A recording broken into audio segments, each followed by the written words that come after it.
Good evening, and welcome to the September 23rd, 2019 Litchfield Board of Selectmen meeting. The board has just come out of a paperwork review. I'd like to call the meeting to order at 6 p.m. and ask everyone to please stand for the Pledge of Allegiance. I pledge allegiance to the flag of the United States of America and to the republic for which it stands, one nation, under God, indivisible, with liberty and justice for all.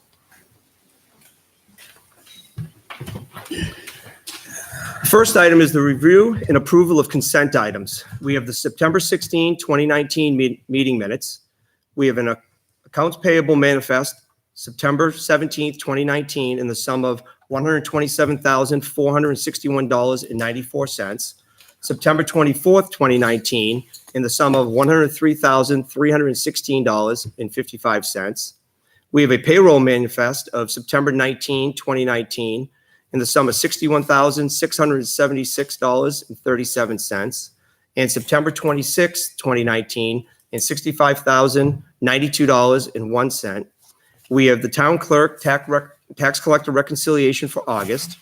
We have a purchase order for a police Tahoe in the sum of $34,778, and we have a $27,387.86 insurance payment receipt to date.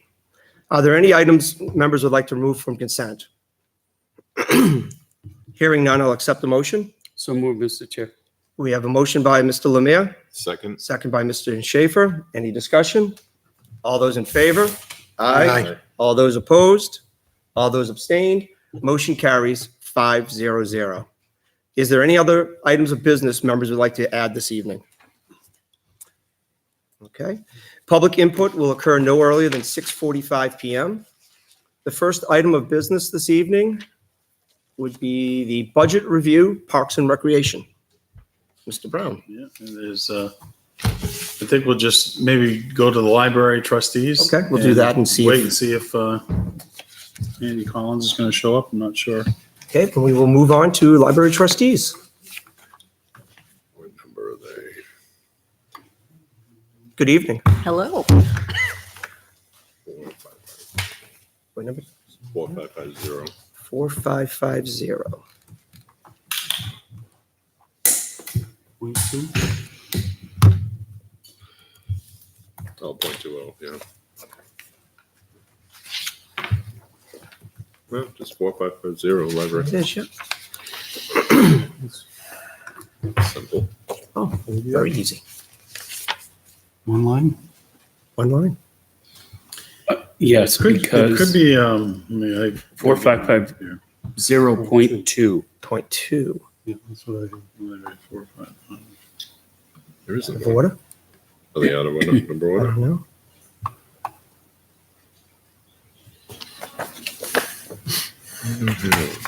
I do not. So if you put it should work. If you put your mouse On the proposed on the budget. proposed budget, and it should open up a PDF file that gives you the detail Oh, there it of the is. library trustees budget. Got it. Okay. But I still don't know if I got the bottom number right, but we can. Okay. figure it out.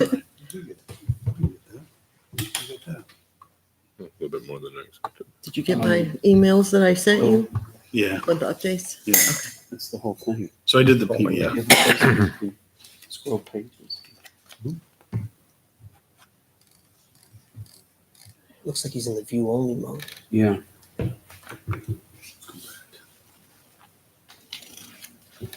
So Vicky, I think you could just go ahead Beating and the kind blinds. of go through the highlights. Highlights, that'd be great. All right, you. great. So you have your highlight sheet. We'll whip through those. So as far as the payroll items go, lines 110 through 127, you're seeing a $1,382 increase, which reflects the merit increases from 2019. We have put in $144 more than last year for the merit increases for this year, which is $1,182, and that's again based on the merit increases based on the higher wage.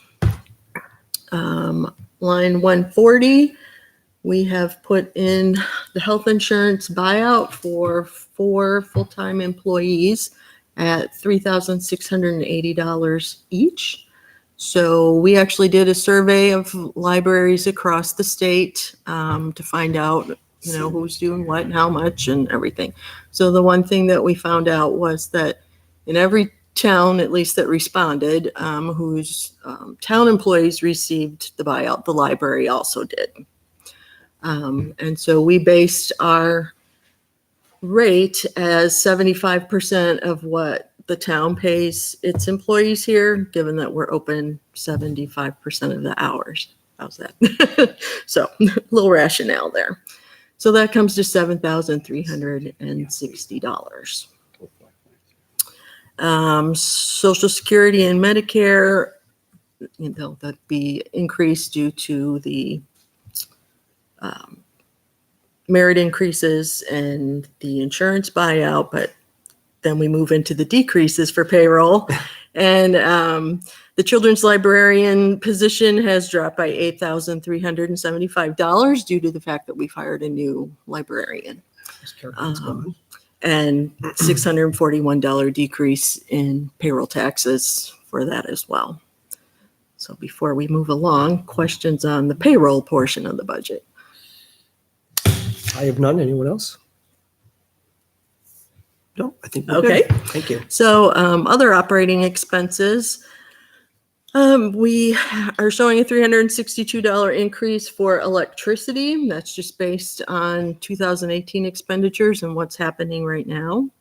Heating oil, here we go again. We're still waiting for a new contract rate. And I'll refresh your memory again. Last year, we were waiting for a rate similarly, got it just before we went to the budget committee. And then in all the rigmarole, the dollar increase never actually made it into our final budget with them. So we're actually $568 beneath what it should have been for this year. So we've based, again, the number of gallons on the 5-year average, and we're just waiting for a number to plug in. And you get on the same contract as the school, right? That's what we've done traditionally. And then last year we got the number, but we weren't actually put into the contract. So there was like double whammy there. So Just to add to that, Steve, last week I got a call from Dave Ross at the school who's doing that right now. We got the number from them, so there will be on the list for this year. Perfect. Thank you. okay, Okay. good. Okay, water usage, that has gone up $149. That's line 412, based on the rates increase from 2019, and now they've proposed another increase for 2020, so kind of figuring that in. Line 613, community programs, we have an addition of $195 for a library pass to the Isabella Stewart Gardner Museum in Boston. So the passes that we currently have are funded through the Friends of the Library. One is funded through fines and fees that we've taken in. And then we do have a private donor who funds a couple of passes. So we've had requests from our adult patrons, a lot of the seniors who would like to go have art museum in Boston, and Isabella Stewart is definitely the most cost effective. And it's a wonderful museum. The Museum of Fine Arts was like $700 and something. It was Very like, costly. nope, that's not going to work. So we're looking at that one. I think they have a free evening. Do they? Museum of Fine Arts. Maybe it's Friday night from certain hours. There's one night where I think it's either very reduced or it's free. Okay. Let's see, where else are we at here? Oh, grounds maintenance, line 650. We have an increase of $162 with our ground maintenance contract. Books and media, line 670.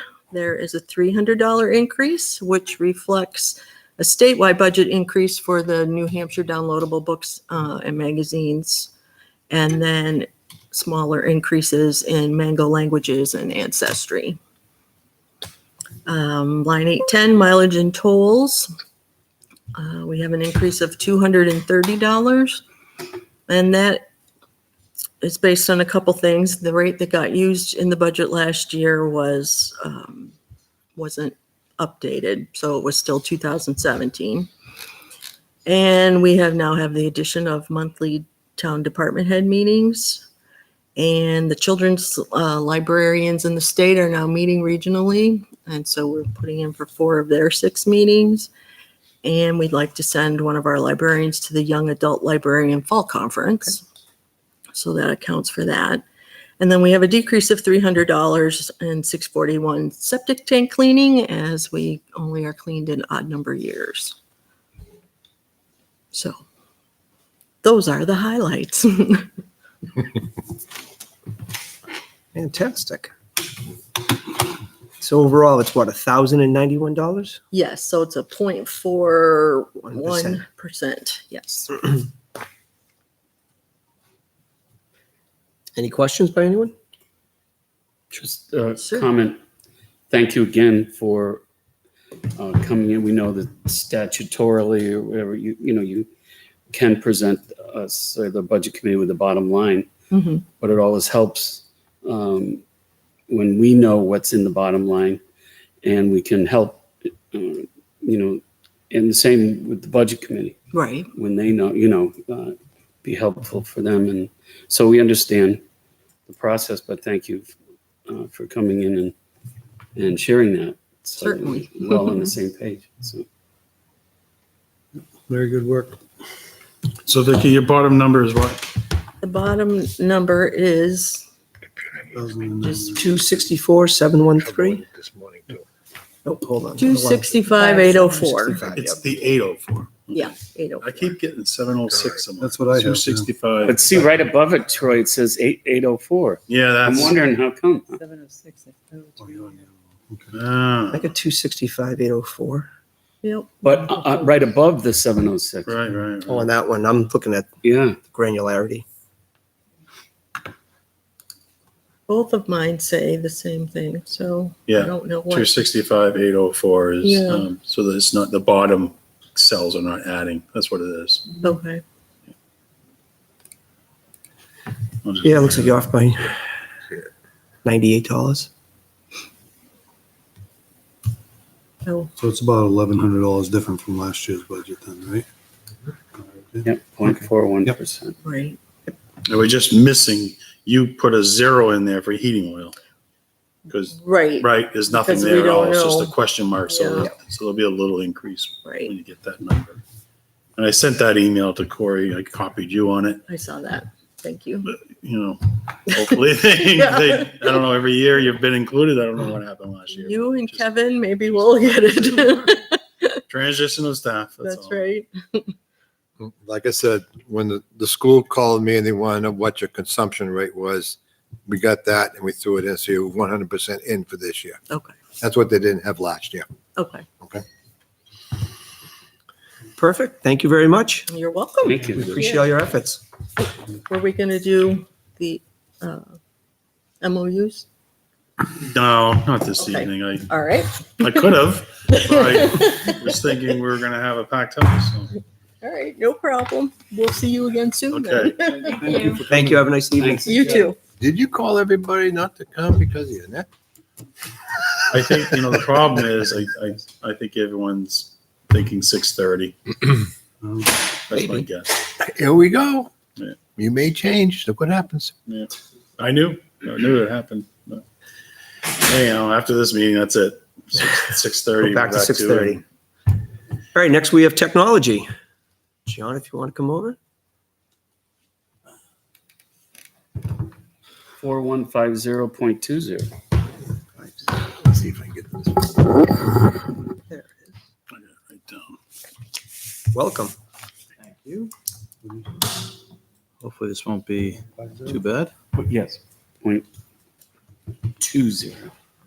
Can we turn the TV towards me? You want me to? You can see I it? don't have this thing's acting up again, so it's all right. It's a computer, okay? Period. And I'll turn it. It's Kevin in a computer. He doesn't have he can't figure out his passcode.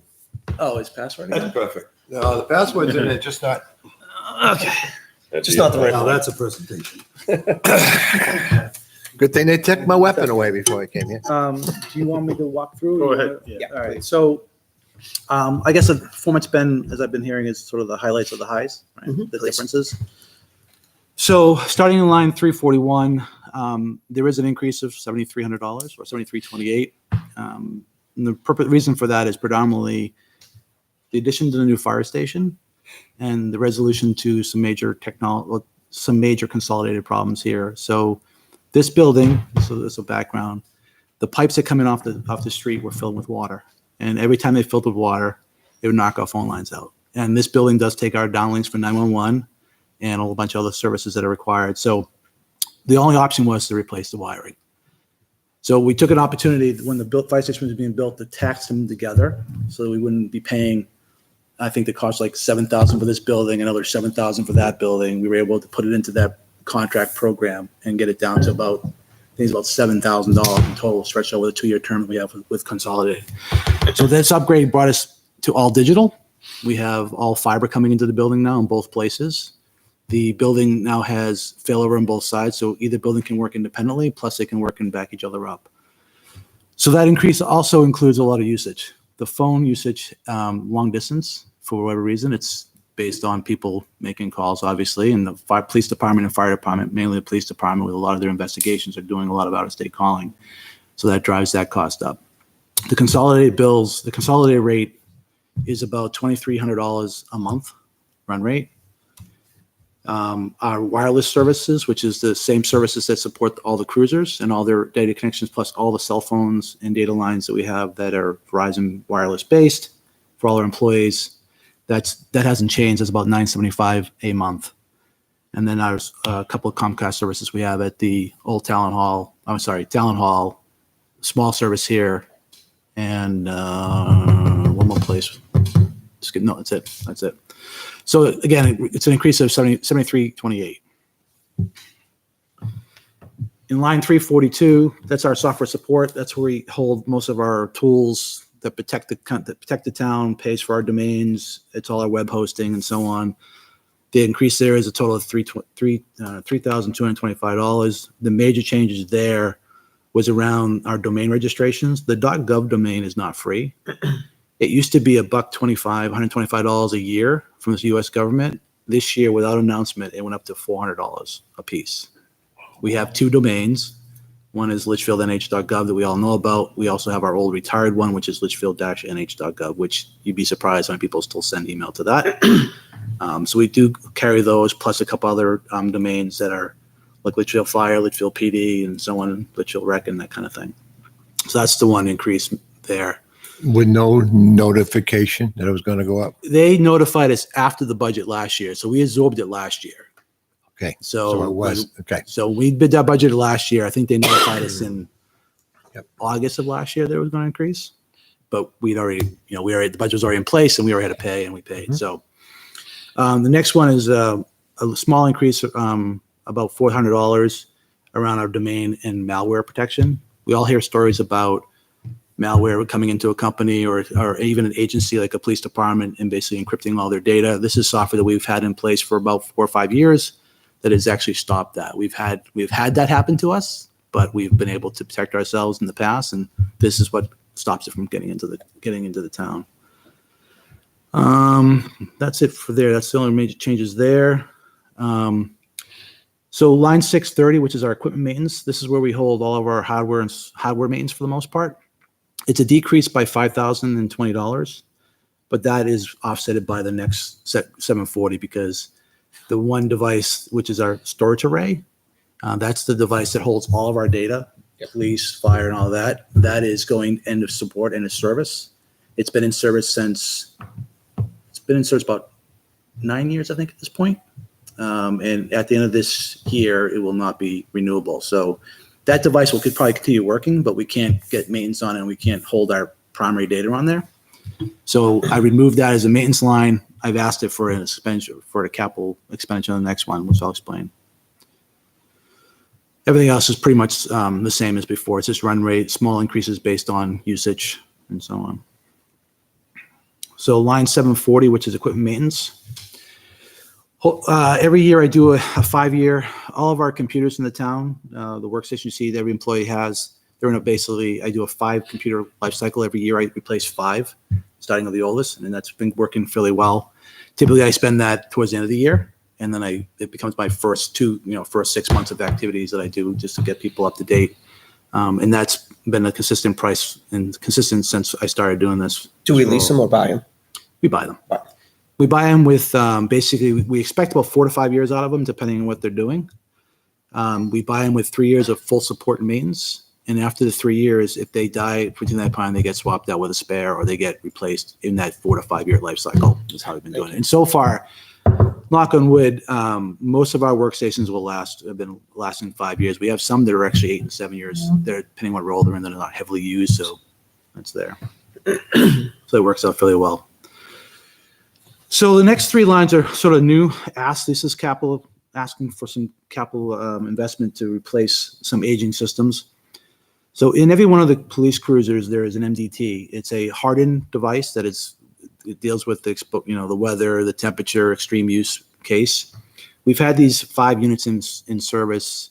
The first 2 went in service around 2010. They're still in service today. They're no longer supported. If they fail, they fail. I can send them back, but it'll probably cost me half the amount to replace it. So I'm asking for support to purchase potentially 2 to replace the 2 oldest ones in the fleet. They are not cheap. For 2 of them, it's $8,700. So it's about $3,700 a pop, which is actually a lot less expensive when we first bought them. When we first bought them, they're about $5,500 a piece. These are the same entities you see in a lot of cruisers. We brought them into New Hampshire, and they're in a lot of New Hampshire cruisers. Every cruiser pretty much around here has them. They're pretty reliable. They're rock solid. They're touch screen, so they work fairly well, and they're pretty compact. So again, I'm asking for 2. There is supporting documentation. There's a link on the side that you can see, and if you want to see what the actual costs are and how it breaks down. The next one is the storage array that I mentioned above that we removed the maintenance on. So this storage array is it's very large, and it stores pretty much all of our data that is held on-prem. So all of our payroll, financial records, all of our CGIS data, which is from the police department, is stored there. All of our video surveillance from a cruiser perspective, so evidence-based data, is also stored on there. Two concerns. Like I said earlier, it's about 9 years old. It's well left its life cycle as far as getting it repaired or supported going forward. But it's also, I'm running out of space. We're dealing with terabytes and terabytes of data every day. And in the length of time they're kept for archival is over a year in some cases, because we have a lot of cases that are being prosecuted. They're being stored longer than we anticipated. The thought was we can replace it. If we can replace it this year or next year in the budget, the old unit would get retired and moved into a secondary role and stored in our other location to do offsite storage for non-critical data, basically backups. If I lose a backup, as long as the good stuff's good, I'm good. Yeah. But I don't have I have a small backup array today that is actually undersized also. So it allows me to retire that one and kind of split our data. There would be no cost for that old unit. If it died, right? The new unit that's being proposed comes with 3 years of maintenance. So there's no maintenance cost for 3 years once we acquire it. So that's the 25,000. It's the quote is in there. It's like 24 and change. So 25,000. The next item, which is a capital request, is the town hall door security phase 2 project. So the board allocated some money last year we encumbered some dollars last year to replace all the locking system in the town hall for most of the primary access doors to be electronic based that we've done over in the fire department, and that's worked out really well. But it also opened up a lot of why didn't we do it here and here and here? So there are a lot of doors that should be controlled access and recorded for auditing purposes, specifically in the police department. So this ask is to finish out that project. Basically, it's 12 additional doors. The doors are evidence locker, armory, and then there's the armory and an access door on the side, and then there's 2 doors in the town hall side. So the main town office door, the clerk's main door, the front door, and I believe this door is the other one. And there's one more I think I'm forgetting. And that is, from all the prices we've done with this company for the system we have, that's the price they ask is about, is in line with the door cost that we had per door. These are all doors that don't have strikers on them today, so there's a little bit more than it costs to put in the 14 doors we did last time. So that was 25. And then the question I have, it doesn't appear in the selectmen budget column on mine. Oh, did I not? That's because hang on. Yeah, it didn't get copied over. Because the total. Yep. Recommended is 155, 552, but you're asking for 180, 552. There you go. Yeah, the fixed 25 it. didn't get moved over. That was my bad. And I promised Karen I did that, but I guess I didn't do it. I mean, I don't care. We'll be happy to. I did the budget. Yeah. I did the budget. Oh, okay. Yeah. Yeah, and I had put these in later just because they were on the agenda, and they're, if you decide to pull it out and do it some other way, that's fine too. It's just I wanted to make sure that we could talk about it, and if we were going to put it in the budget, ideally that's where it would go. So. I mean, John and I were talking when he put this budget together that if any way possible, some of these items, like we've done in previous years, when we get to the end of our budget, if we can encumber funds for these projects, typically the board has been very supportive of that to try to get these one-time capital purchase things out of the operating budget. But at least we want to get it presented to the board. Okay. And I think, let's see, we have the lease that's in here for the copies. That's been the same, consistent. We're still in our process of doing upgrades from Windows 7 to Windows 10. That's in there. I carried 3,000 last year, used it. This year we'll continue that project. And then the 741 is the actual lease cost, I think, for the printers, right? And I think the 740 is the actual usage cost. Or it can be versed around. That's yours. Those are your two lines, I think. So that's it. Okay. So the total increase is 64,233, but 58,700 of that is mostly the new hardware purchases. Yeah, 58.7 is the new hardware. Yeah. So that would be nice if we can encumber some funds to take care of that. Yeah, that would make the increase based on the usage of the It'd data. be down to $5,000 and change. That'll make a little more sense when you start looking at that number. When it goes off to the budget committee, they're going to sing.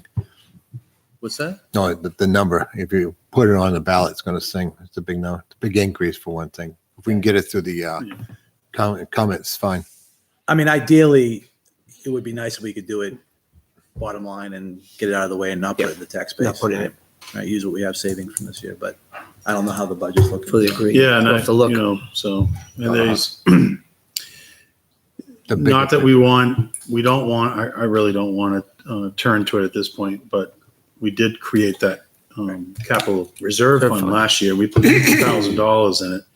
So a project like the storage array at $25,000, I think that would be an appropriate use for that capital reserve fund. I wouldn't tap into that fund for the town hall, the security doors. But the storage array definitely would be, something. I agree with So that. maybe if you could Capital use the equipment, capital reserve to get 25,000 out of this proposed budget, and then we are able to encumber another 25 for the door upgrades, this could help the proposed budget. Yeah. I have a But question. we on won't, on we're going to probably end up going through budget committee review, looking like this, until we get a little closer to Closer to see what we Thanksgiving. can do, yeah. I mean, I think at least in the past budget meetings that I've been at, they've talked about what are we doing for capital improvements, and this is all something that we've always been able to just take care of, but it's such a large number this time. Yeah. So I have a question on the storage array. Is that going to change locations? the primary storage array is, and this will maintain in the town hall like it always has been. Same place, right? The one that's coming out of service will be moved into the new closet that we created over in the fire department to split the data. And that'll stay in service as a backup only. Only there. Right. It'll be over there. It'll basically, like I said, it'll allow me to take archival data, because we do have a significant amount of it, and move it to the secondary and keep it off so we have more storage Yep. over More time. bandwidth in the primary. Cut down the heat source. No heat can ever cut down.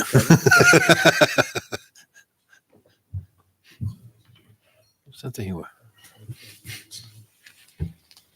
Any other questions? No? Okay. Thanks for all your great work on it. Right, so Thank then you. John's also brought to my attention, I think we could just kind of digress to, which is, it's going to be a budget issue. But he's been doing a lot of work, working with the police department, fire department, highway, and our communication provider in trying to address our communication system as a townwide system. And I've been talking about this for the last couple of years, just mentioning to folks that I was very much aware that this was an issue that was going to be, we'd need to address. And so John has just received a proposal, and he's going to go through that with you, and something we want to get on the table because it's been long due. Yeah, so to build a little bit on what Troy said. So we've been talking to our communication provider for the last couple of years. We've been socializing with the budget committee because we've talked about, we have an aging system. The average age of the system is over 20 years old, and that's both fire department and police department, our two primary public safety systems. To the point where this year we've had to bring in the vendor to come in and try to do some Band-Aids, and we've been told we can't get parts for the major components. So if we were to have a major failure, we would be out of service. There's some dead zones too, I was hearing. Yeah, there's some dead zones. This plan does address some of that too. It actually utilizes some real estate that we haven't taken advantage of in the past. And one of the other drivers is that the current fire station primary transmitter site is at the old fire station, and it has to get out of that building. To relocate it to the new fire station is a temporary patch, and deal with all that is, $100,000 or so on average just to move it and retune it and put the antenna in the tower and all that stuff. When that's ideally we don't want it, right? This plan takes into some of the goals we had originally was to leverage Colonial Drive, the water tower, Colonial Drive, that's been opened up to us since it got put in service, to take our other two voter sites and dual purpose them. Today we have receiver sites that are dedicated just to the PD and the fire station, and in both locations. This would combine all those services together into one system, multiple channels, but one system, and also allow us to, if we were to execute, get rid of some of our monthly costs too around some of the UHF and the consolidated analog lines that are, again, constantly failing because of water getting into these old lines.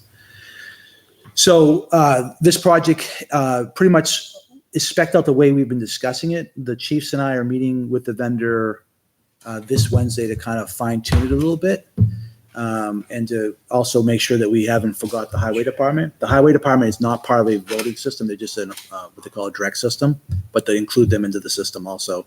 We don't think that's going to offset or change the costs too much.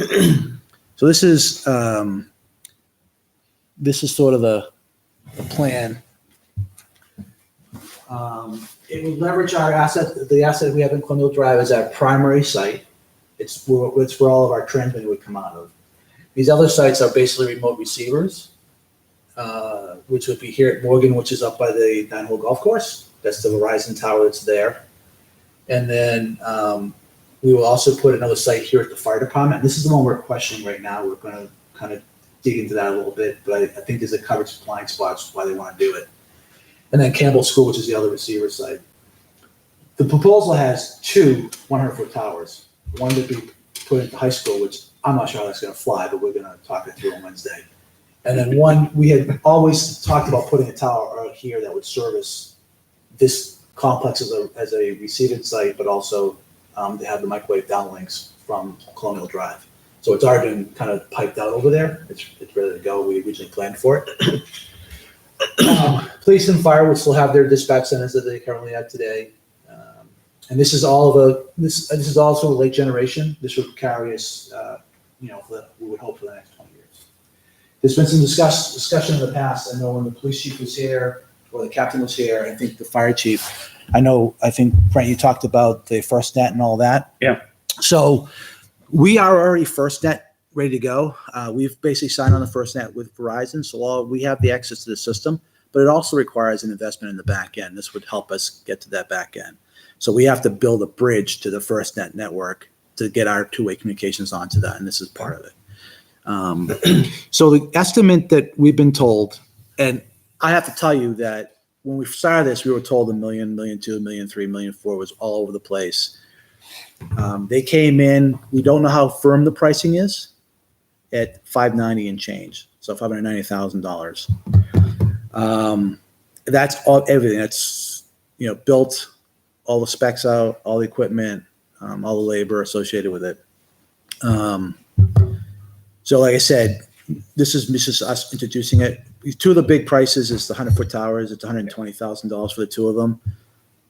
Again, I'm not sure the justification for the one at Campbell, and I'm not sure we can even put it at Campbell, although they may be able to take advantage of it if we were to put it against the building. They can put some stuff on there too, but that's, that's the wild card right now. As I said, we're coming to a critical junction because I've spent more time chasing problems with the system, chasing the vendor, fixing problems, Band-Aiding. The last time we had a major failure up in Morgan, we literally, the vet tech came over with an old piece of junk, pulled cards out and tried to get it to work, and we finally got it to work. The police system still has some issues that we have to address, but we don't want to spend money if we're going to think about doing something different. So, and I don't even know if we can repair it. That's the other side of it too. So we're stuck there. Again, the average age is 20 years. And when we set out to do this was sort of the goal, to leverage these sites and kind of combine the service so we don't have independent systems, and they could provide service for all three entities. So this is what This will take care of highway also. Yeah. Well, we have to clarify that, but yes, that's the goal. Yeah. I think the problem with highway is that it's not part of the repeater system, so it's not counted. But I believe we can convert one of the receivers to do it also. So we'll fix that. Tabernacle Tower. So my understanding about the Tabernacle Tower was that we had the opportunity to go into it, but we never said we were going to do it or sign the agreements, and no wires got pulled into it, and we can't get on it now because there's no wire in there. Part of the approval of that was that we had that agreement. But my understanding is the pipe is full and we're not in it. So you have to, when you get on that, you're supposed to prelay the cable so that you just plug into it. And I don't think we acted fast enough, is what I heard. Okay. So our communications company has that background. We'll talk about that too, because that's why I question whether Campbell actually is a good site or not. But Okay. Campbell is, it does do a good job. It's one of our primary voters today, which is surprising. We get most of our inbound comes in there, and that's how Hudson gets into our system, is through that. So, so again, this is more about introducing it. I don't, I'm not expecting any yay or nays, but it's something we have to somehow address it. I think we have to address it this year. I don't think we can wait another year. There are some consumption models I have. They do have programs where you can stretch this out, and so that I'll ask for more details around that. I don't know what the terms are. I don't know if it's 3 years, 5 years, 4 years, whatever. Some of these systems are pretty expensive. Like my guess is they can go out there, but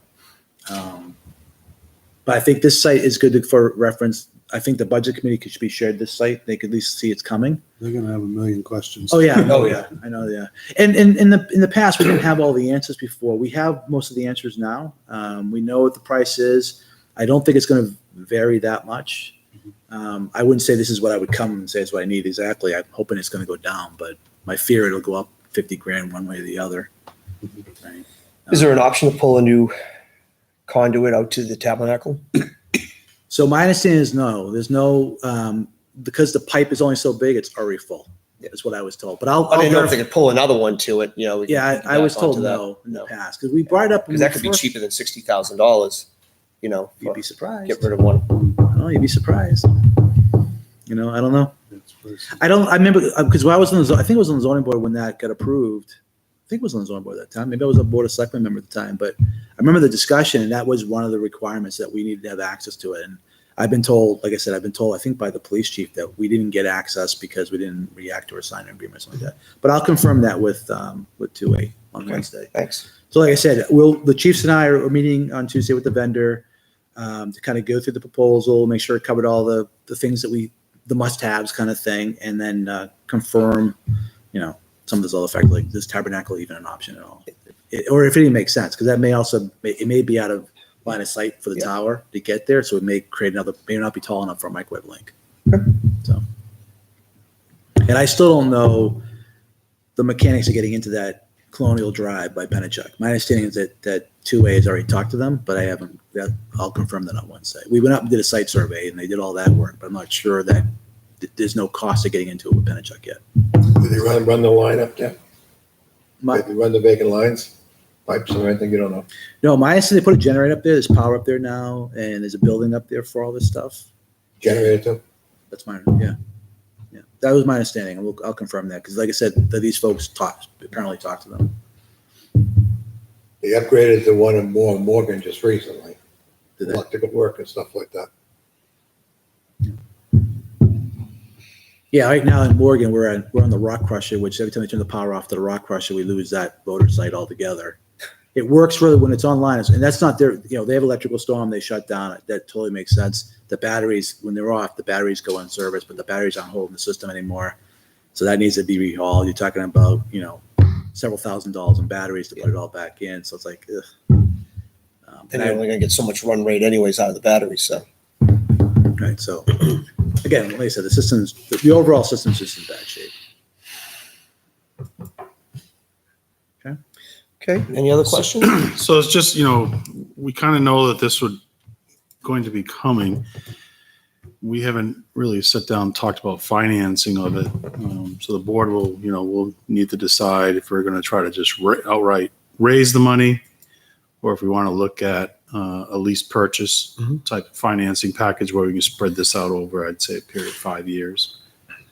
Might be, but we might, or a 3-year lease purchase, but something, to help. They do have funding mechanisms. Yeah, I mean, I can Other use, municipalities you can lease like purchase this and use the company that I've used to lease purchase the plow trucks and stuff like that. They'll lease purchase anything. And it's just simply financing. Yeah.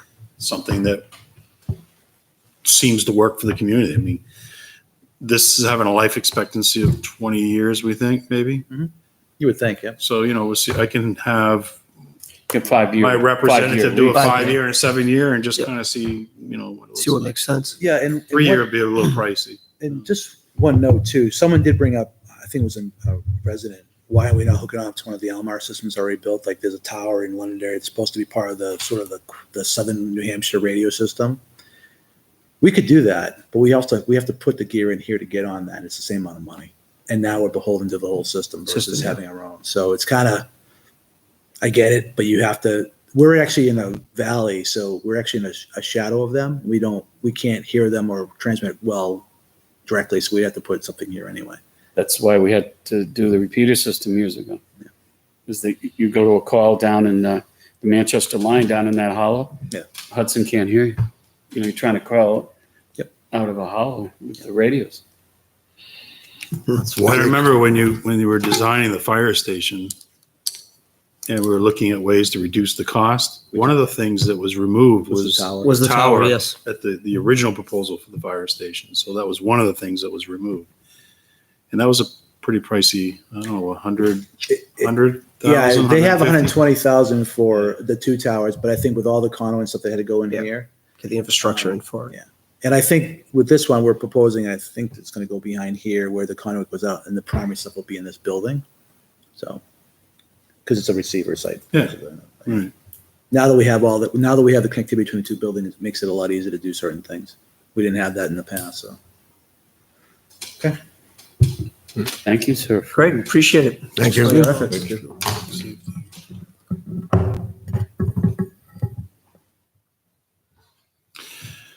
I did just get a text from Mr. Haley. He is coming. He's on Okay. his way. He's just running late. He's at another event. So Okay, perfect. So let's move on to health agencies. okay. 4415. 4415. So with health agencies, there's some work to be done here. Yes. What number is it? 4415. 4415.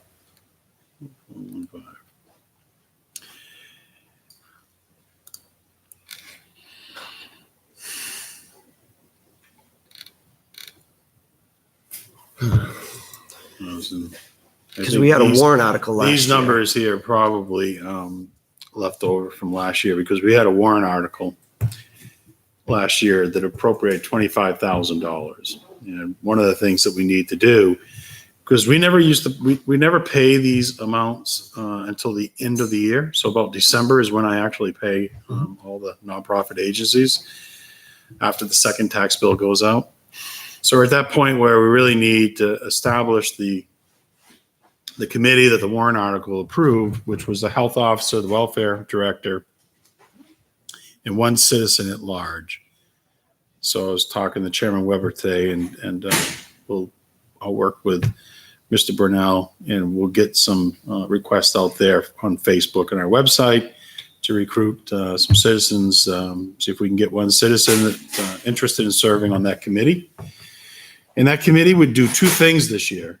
One, it would review the requests that were submitted for 2019 funding and decide how that would be allocated to the different agencies. And also, I think their role would be to take a look at the same time, take a look at 2020 and to see how if they would recommend a certain allocation for 2020. So we probably So these should really, defer this tonight? this should be Yes, deferred. definitely. And I think it's going to be one of those things that will happen later in the process. And hopefully we'll have it wrapped up in November, my guess. Yeah, just get the committee Take together. a month start for the looking at committee it. to meet with them and get the new proposals. It shouldn't be that difficult, actually. Just got to get the committee in place. Yeah, then let them go find out what resources residents are actually using. Yeah.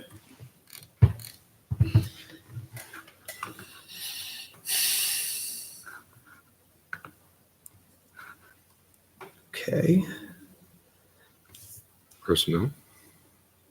Well, let's do public input, seeing that it's 6:47 PM. We'll open up public input. If you have anything to say, come forward, state your name and address.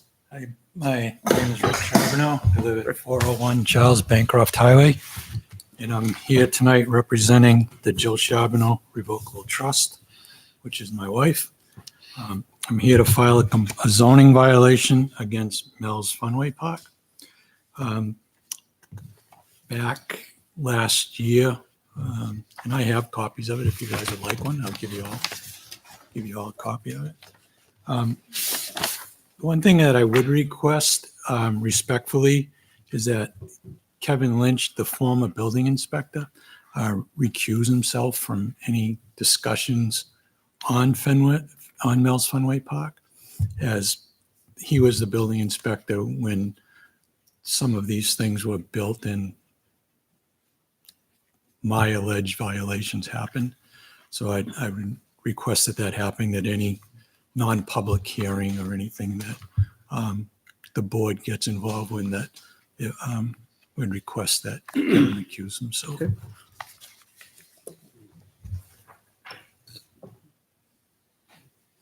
If Mr. Lynch has input, it might be valuable. I know that, being the former building inspector, he's probably has inside knowledge of it, and I don't know, I mean, why do you want him? Because I believe this is going to go to litigation.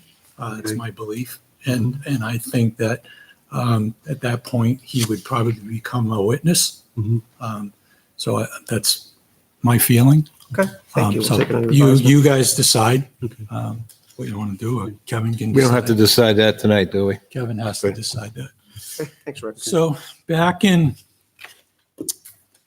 last year, when Spooky World or Mel's Funway Park came in for the bumper boats, which Steve, you said on the Yep. board, we went through many meetings. Any meetings, some And- late ones. Yep, many. And there was a lot of things that they agreed to do. And one of the big things was build a paved sidewalk and have Carnage shielded. Yep. Because under your regulations, which is 408.1 and 408.05 of the zoning regulations of, it's a pile of junk piled up that they call a haunt, that unsightly and shouldn't be seen from 3A. And it still is. They agreed to construct the fence, which they haven't done. Now, they'll claim that they haven't asked for an occupancy permit for the bumper boats, so they don't have to. We're going to refile this because we, in good faith, that they would build that, did not put up, we let this go away. This is the last zoning violation that we filed, so we agreed to withdraw it under that pretense. They didn't build it. They haven't built the sidewalk, so it's still all there. And so we're filing another zoning violation that somebody enforce the regulations. They also agreed, as you were at the meeting when that happened, Steve, that they wouldn't park on between their parking lot or along 3A. Correct. If you went there Saturday night, there was cars parked all along 3A. So their attorney said they have this great guy that knows how to handle traffic, and you heard it, that this wouldn't happen and they would manage it. Well, if any of you people drove by there on Saturday night, it was out of control. I did. Okay? It was out of control. So we don't have anybody enforcing the site plan. Yes, they do have the fire department there for safety. They have the police there for safety. But none of those people have any idea what's on the approved site plan and what they can do and what they can't do. So we need, or the town, I shouldn't say we, the town really needs to have somebody there at night when they're operating, whether it's the town engineer, which they have to pay for if it goes through the planning board, somebody to make sure that they're following the regulations. Any business. I have a lot of businesses in town. We have regulations. If we were told we had to build something, we built it. Somebody inspected it. We put up escrow accounts to make sure. We've done all that. When I built the golf courses, when I built my crushers, when I built my asphalt plants, there was always a process that happened and things got done that what was on the site plan. And for whatever reason, Mel's continues to get away with what's on the site plan. They come to the planning board, they tell the planning board what they want to hear, and then they do what they want. And that's what's happening up there.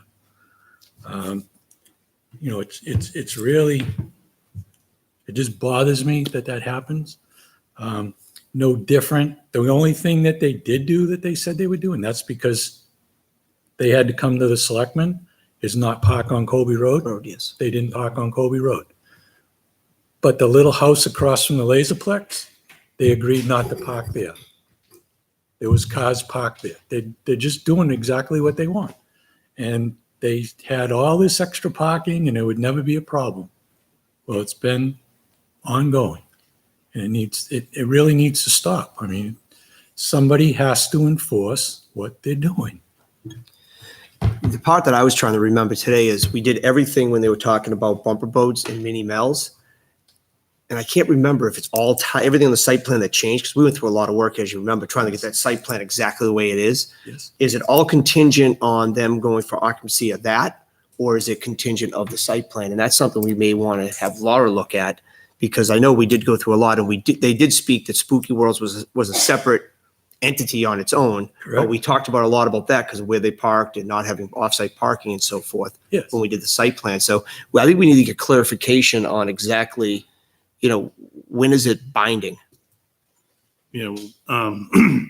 Obviously I'm gonna have to put together, a little team that's been involved with this and meet with our legal counsel to determine how to proceed.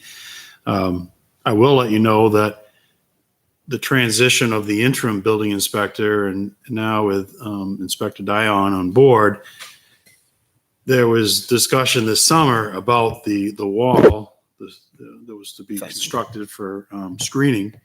And it was determined that because it was going to be at least 16 feet tall, that it needed to be, for wind load, it needed to be fully engineered, because you've got people that are going to be there and, this thing needs to be engineered so it doesn't blow over and kill people. So that was still in the works, as I understand, but we received word today that I guess they're planning on maybe the carnage is going to be moved or it's going to be not used next year, and that they're not constructing a wall. So that's new information for us that all plays in part of this as well. So Yeah, a so lot of it is going to be determining, is the construction of the wall and the sidewalk, is it tied into the CO for the tugboats, or is it not?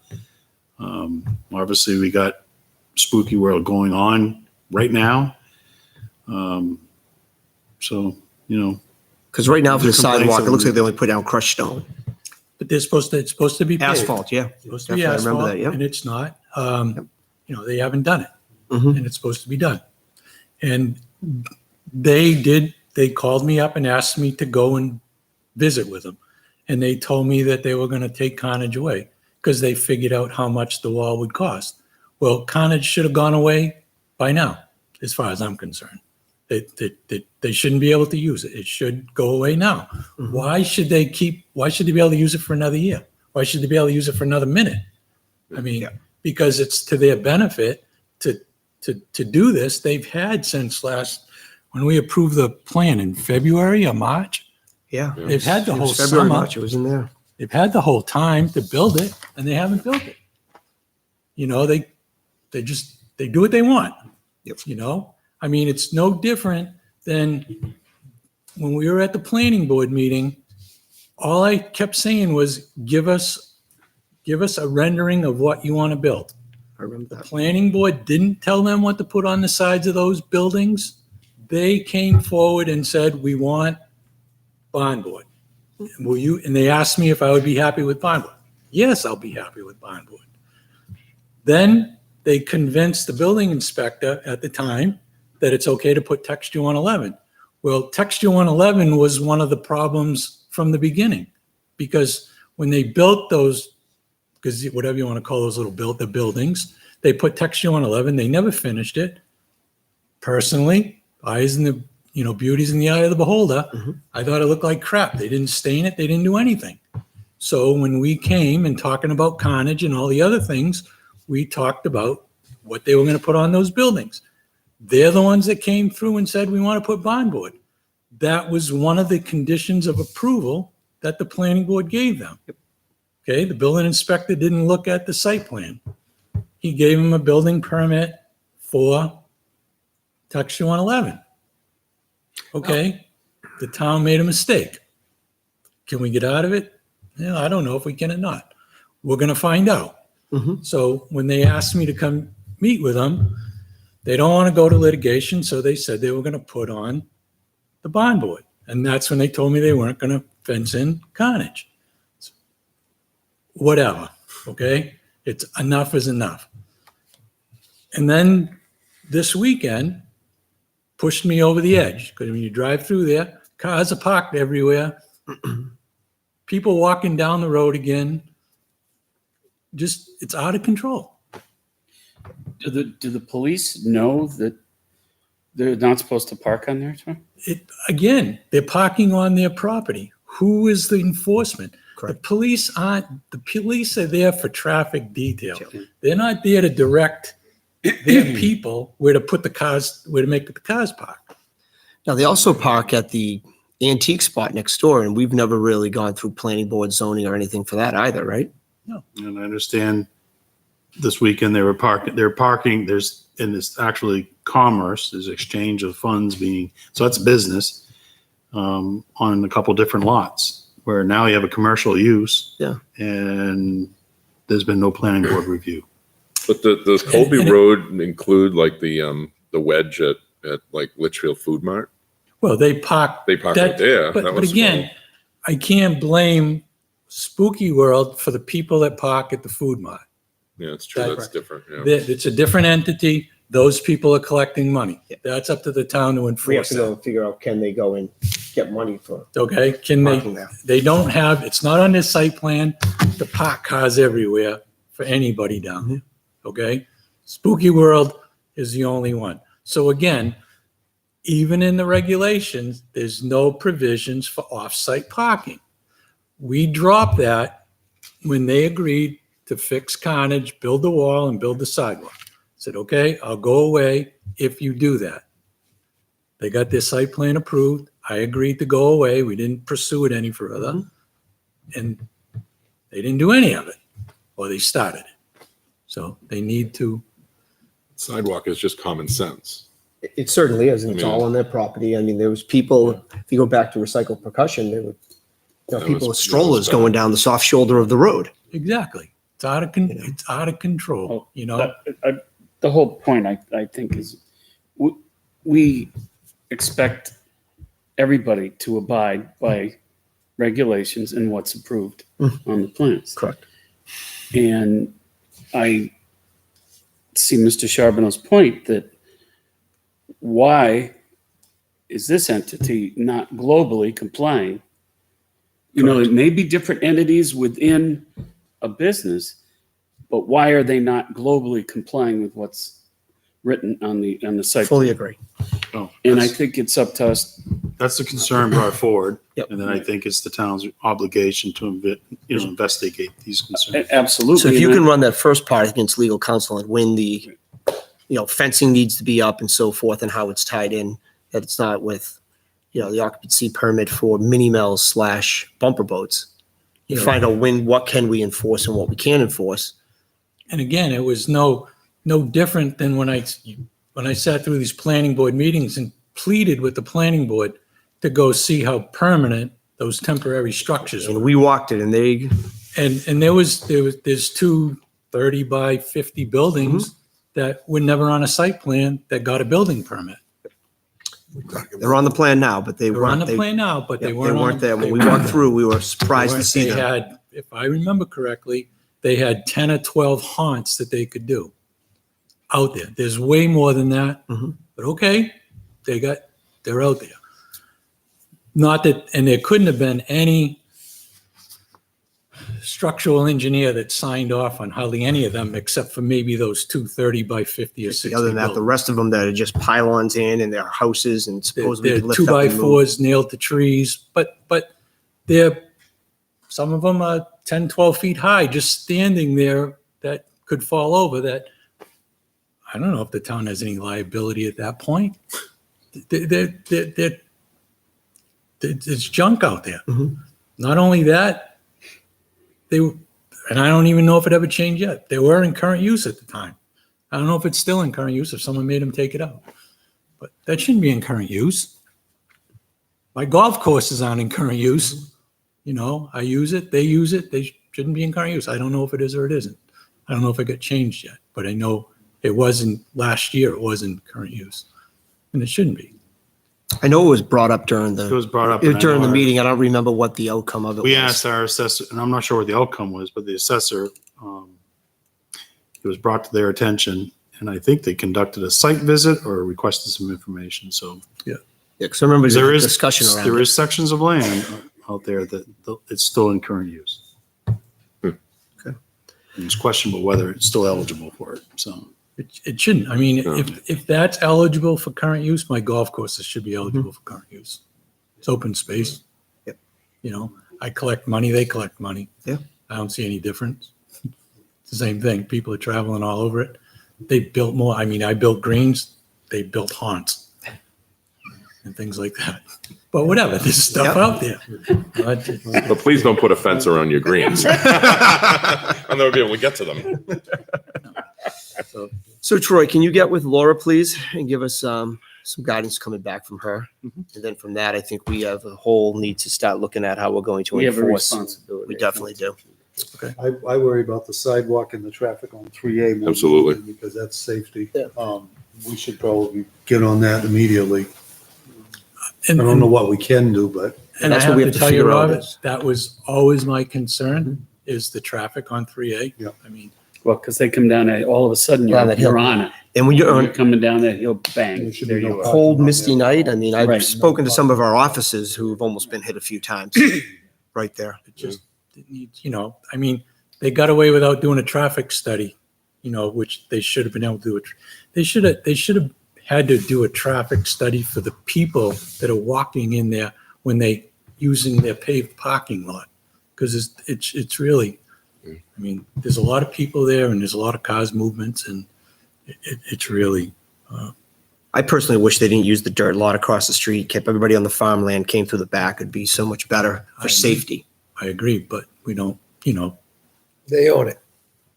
Huh? They own that one, right? no. They don't own the land across the street. Didn't buy that yet? No. My mother's estate owns it. My sister's in her estate, so I have nothing to do with it. Mhm. But my sisters and another lady own the land across the street, and they lease it from them. So, but it has nothing to do with me. I just like to go on record. I'm not familiar with what happened in the last process. I've been gone for a year and a half or so. As to what happened in the past, there was planning board approval, or okay. I went to the boards, whatever the changes were made on the plan, the planning board agreed to it. Or this is what they agreed. I did not hide anything. So if there's any feeling of me Mel doing something wrong, I disagree. It all went blessed. As for the haunts, the type of haunts and stuff, they changed every year. It seems like even before I got here, it was doing that, okay? So I didn't get into all that, okay? The planning board. It plus was a temporary use for only 4 to 3 weeks. Now it's growing. It's like the Deerfield Fair, like it goes on for 2 or 3 weeks. I just want to say that, Rick, that some of that stuff was there beforehand, okay? And I'm just dealing with it in between. They went from tents, tarps, to everything, you know? Yeah. And I'm not against anything you did, Kevin. I have to tell you that You disagree? I disagree Okay. that there's 230 by 50 buildings out there that were never on any site plan. And they got a I brought that building to the board's permit for it. attention. I brought that to the board's attention. They came to me and they said it was all right. I don't, That's all I gotta say. yeah, Okay. I don't, It's approved. I don't know. It's not on The a site whole It plan. wasn't on the site plan. It wasn't on a site plan. I don't know how it's. We took a lot of photos, we took a lot of sketches that day, and came back and made sure that everything got revised. And the people that own Mel's said that they need to change those haunts. Mhm. There's a lot of those structures out there that are never being changed. They might paint them a different color, but they're not, there's not big changes like they want us all to believe that they were doing. Mhm. And I don't know for sure. I never talked to, but you've seen it and you've told me that you were surprised what's out there. And I think Definitely was. everybody from the planning board that went out there, or anybody went out there, was very surprised. It was very eye-opening, that whole walk that time. So anyway, I took enough of your time. We're filing this. We're asking it to be enforced that they build the sidewalk or they get a cease and desist order or something. Okay. We'll look into it immediately and do our due diligence on it.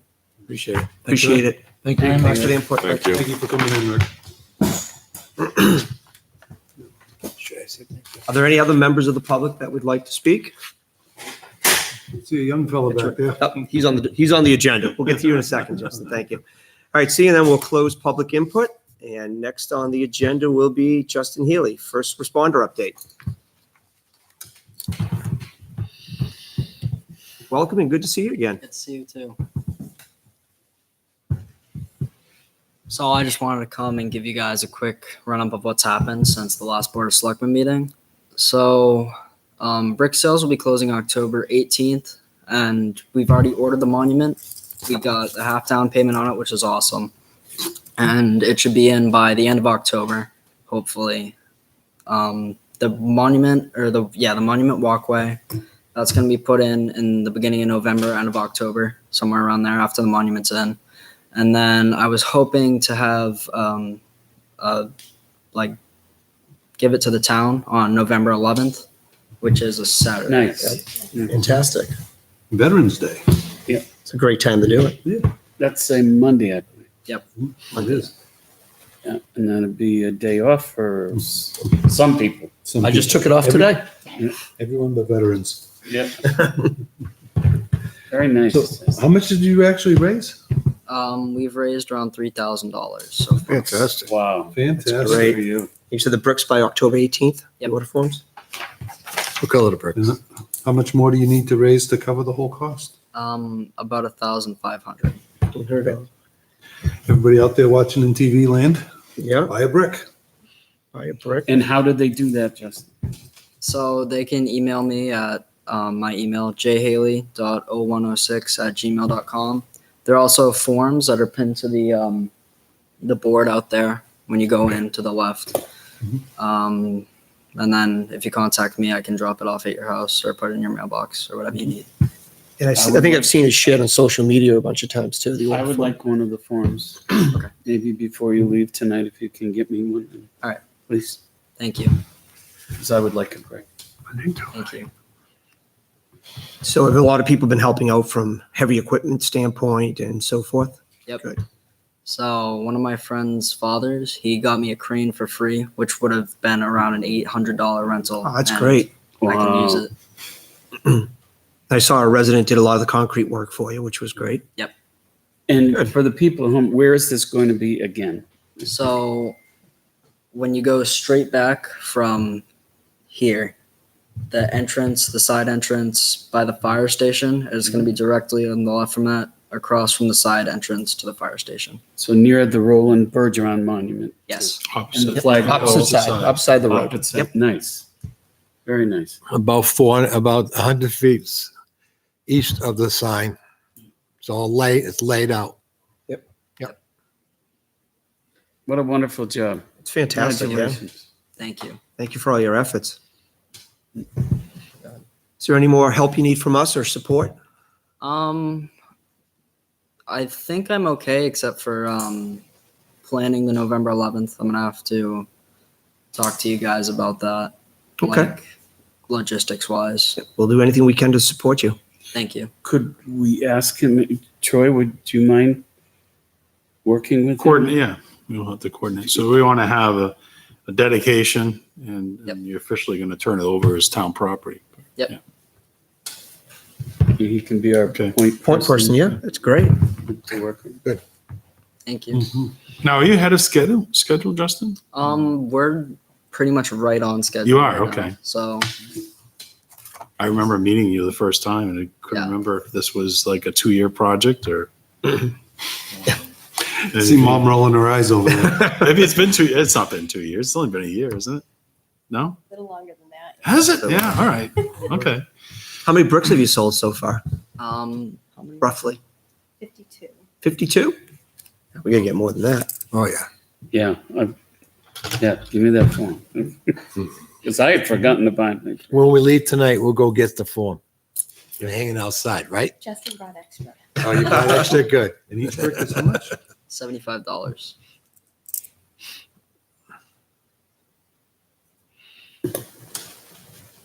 Alrighty, that's good.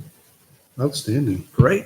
Nice work. Thank you. Thank you. again. Yeah. Thank you. Thank you for the update. Mm-hmm. And he brought me to ask something else. So I'm the committee chair for Troop 11. Yes. And we have always used the old fire station, the now old fire station for our scouting for food as a collection point, sorting point, and then we bring everything over to the house across the street where the food pantry is. Mhm. And we were coming to request the use of it for November 9th from 8 a.m. to 1 p.m. Okay. So we were hoping we would be able to gain access to it as our staging area. Yeah, I talked to the fire chief and he was fine with it. And he also wanted to mention that if you wanted to use the new station, that was a possibility too. But I think it's more convenient for you to use the old Yeah. station. And Who wants to truck it all the way down to the other house when you can walk it across the street? well, I don't know if we knew where the food, once you collected the food, where it was Where it was going. going, I yeah. didn't realize it Yeah. went to the food pantry. It goes in town. directly across the street, Okay. yeah. So they separate it, put everything in, bins, and then they load the back of a truck and then bring it over and unload it Unload and put Okay. everything in there. As long as they can coordinate with the fire Yeah, along department. coordinate with Frank. I mean, So I think it would be great. And then there Thank you for doing that. You're welcome. And then there was one other request. So currently, all the Boy Scouts equipment is located in the Church. basement. The church. No, not the church, of that house. Food pantry, okay. Which is infested with some rodents. And also it's very moldy and musty down there. So we currently have equipment all over town in people's houses. And we were hoping that maybe, yeah. One of it's at my house. We could get a storage space in the fire station because it's above ground, where we could store like our, tents and tarps and stuff like that, so it doesn't get damaged, because we've had to throw out a lot of our equipment, and we're actually doing a big clean out this coming Sunday again. So we were hoping we may be getting a small trailer, sealed trailer, to be able to put all of our equipment in, and we're hoping we may be able to slide it in the fire station and then be able to pull it out when we do our trips. So. Mhm. I'd like to add to that. Now that the firehouse is built and it appears that they're occupied 100%, it's time that we start getting into the old firehouse to see what kind of uses we can put it other than the fire department storing old stuff that they don't need. So I'm thinking we ought to look at this as a board as what to do with that building and I was going to put this out for the town to be involved with this too, not just us. Because it's a community of effort. It's a community building no matter what. And I want to see what other uses that can be for. What's yours is a great idea. I was a Boy Scout Troop 11 myself back in the day. Okay, and we used the old town hall with no heat. But you got a point there. I think there's enough space in that building to do what you want. Okay, and still have what we need here. Okay, for that, there's more than enough. And The thing we have to be careful with liability, because it's a town I'm very building. familiar with that. We have to ferret all this information out first before we, Definitely. I understand that. I'm just saying it's time that we stepped up. The firehouse is done. They had ample amount of time to move their stuff, in my opinion. Okay, and whatever's in there, if they're not going to keep, we're going to put them to work to stock it somewhere else or in a storage container. Okay, or something like that. We got to get that building back up to use because we got heat in there, we got water in there. We got to decide what we're going to do with the building, guys, for the winter as well. Are we going to shut it right down, or use it for cold storage and plan our way? There's a lot of piping in there still. Well, currently, right now, I think it needs to be an agenda item. Definitely. And because I know I've had in my department head meetings, we've had a lot of discussion about different departments actually wanting storage space. Storage. Yeah. And then I know there was some discussion about winterizing the building. And, we have an agreement right now with the cable access center employees that they use the bathroom facilities. Correct. So to disconnect water and disconnect heat, then that facility wouldn't be available anymore. So there's a lot to discuss. There is. I can see though that moving forward, from what I'm hearing, is really storage is what I'm hearing. Good, basically the only good thing dry we could. storage, not moldy. Correct. Good dry storage. So the problem is going to be is when you start, and I'm just saying, we need to be conscious that as you open it up to non-governmental type groups and organizations, how do you manage that? How do you manage the access, jockeying the stuff around? Who needs to get So what? you out? just have to make it. Yeah. I mean, you can have a lot of groups out there that are all looking for Right. storage. So If they're talking about a small enclosed trailer, I mean, I don't Yeah. think that's a big we were space either. That's nothing. There's 3 And we were garage doors talking- in that building, yeah. and they would take up. I'm also involved in scouts, and they would take up an area much smaller than this room. If they needed a space, because you just want a place to put the enclosed trailer. It's not going to be a massive one. I think it's going to be a single axle, 12 by 20. and they're not going to have like huge amounts of stuff to store, but an area small enough that almost the footprint of a fire truck, basically, or maybe a little bit wider, is all that they need, or we need. No, I It's know, always but secure too. But we just need there's to other do groups it that right. they want to put Do it their right. Let's look at before you know liability, it. access. But I wanted to give you guys a focus as to what space we're actually they'd be looking for. Sure. And it's not like looking for the whole station. It's just a small portion, maybe one of the back doors, the overhead doors. Right. But that's just a jumping point so that you know what. So what I wanted wanted to to bring do, the whole so I thing think a up. good way to start it would be next week, we're doing our last facility tour. We haven't been in that one yet. And I think that when we do solid waste, Run down the. we get down there and Yeah, we finish, talked about that finish it after down we, there. when we didn't get to it. That's a great idea. Because we can turn the lights on in the building. Yeah. Solid waste, we need daytime, but fire station, we don't. We started, I think, yeah. Solid waste, we can meet up there on a Saturday. Speak for yourself. But I just, Monday night you do the solid waste facility, and then we can drive down to the old station, and it'll be dark then, but we We can should turn start a the little lights early. on. Yeah. Anyway, I'm glad you got the ball rolling on this because It's your fault. it's a direction that we definitely need to head in. I appreciate that. Thanks. And don't forget our forms. That's right, as they're important. Do you have them with you? Yeah, I do. Oh, Oh, well, pass them we'll around. take them now if you. Yeah, we'll take what you got.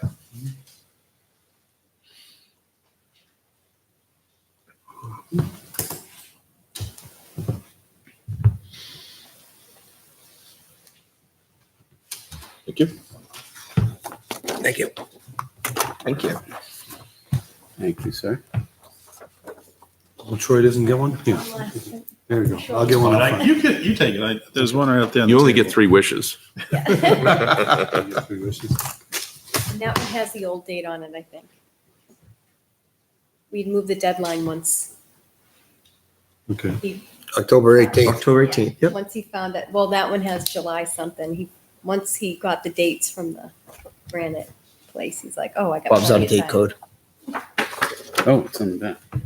So what was your next comment? No, it's right here. Did you have something else? Line door, No, that's July it. 19th. Oh, That's okay, all. right. Those are the only 3 items we came in. I thought you said one more thing. That's why I was giving you a hard time. Oh, but- no. Oh, okay, all right. The one more thing was the space. Oh, okay. That's over. Equipment. But, yeah, it's space for both Boy Scouts and Cub Cub Scouts. Scouts. Scouts, yeah, So. What are people basically having for engraving on the bricks? Like their family name, they'll say like the whatever your family name is, family. They'll say that's what Lynch's. we've mostly gotten, but anything you want.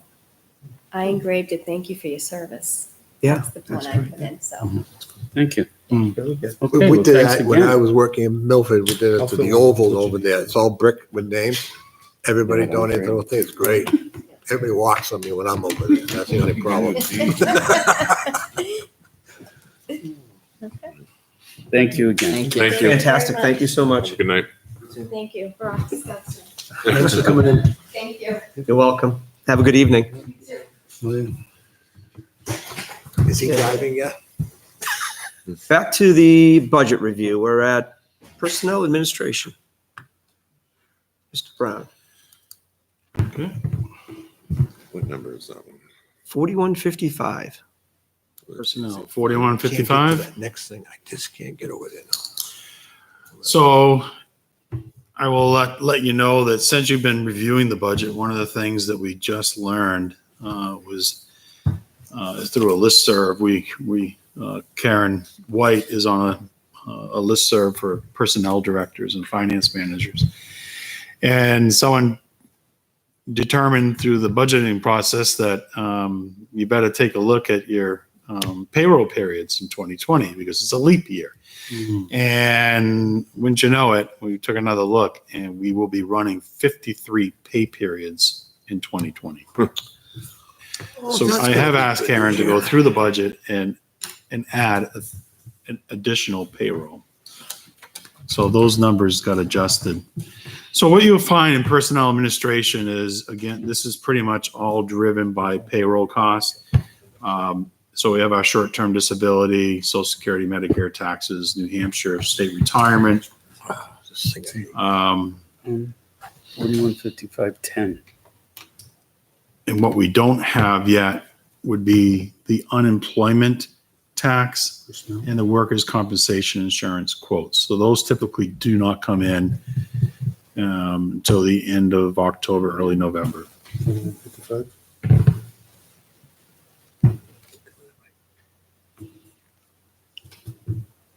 To 4196. Oh, yeah, yours is jumping. E3, I've never done that before. Go interesting. Go to sites. what if you go over here? I'm going to send you what you just sent me. Should have that one. Yeah. Is that the last one? No, it's all planning board. What's that? Another budget one right there. See my point?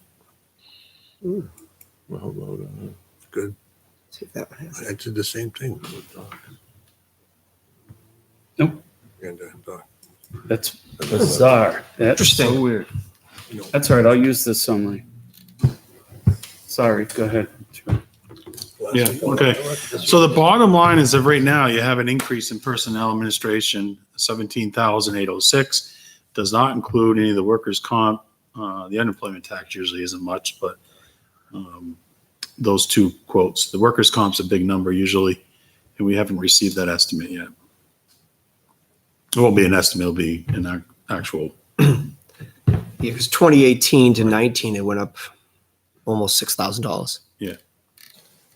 So a lot of this is driven, again, these are all payroll taxes, New Hampshire state retirement for police and fire.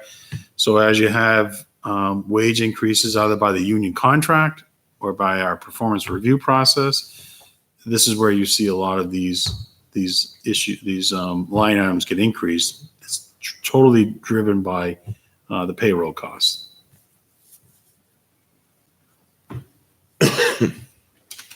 And this budget reflects the additional week. I believe it does now, yes. Okay.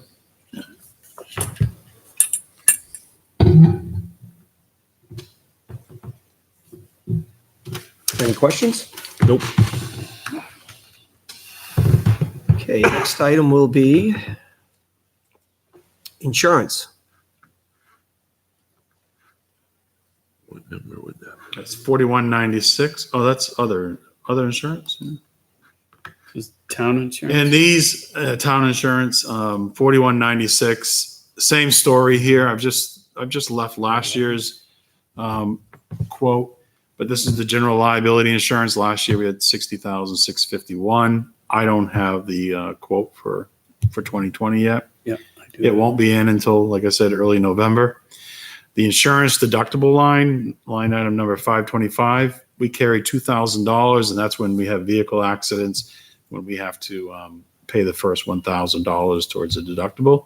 We'll charge this line. So we carry $2,000 a year.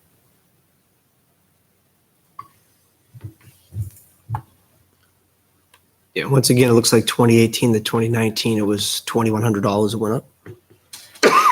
Excuse me. It's usually Probably around it's there. usually pretty good. Workers' comp this year, I'm a little concerned about it. We definitely had a couple of employees that were out for some long-term disabilities. So That's true. well, it was work related. So you'll find that you'll end up your rates will get adjusted in the following year. Okay, next is ambulance. Which is, what's the number for that? Ambulance is 4215. And this one's always fun, but as of right now, I think we're still trending good from, we've been up and down with the ambulance costs of the budget because of some misbilling information between Hudson and their third-party billing agent, and the town learning about it, a couple of years later. And so we've had our problems there. We really think that's behind us. We have quarterly meetings with the town of Hudson officials and their third-party agent. So everyone's really monitoring the situation, making sure we stay up to date.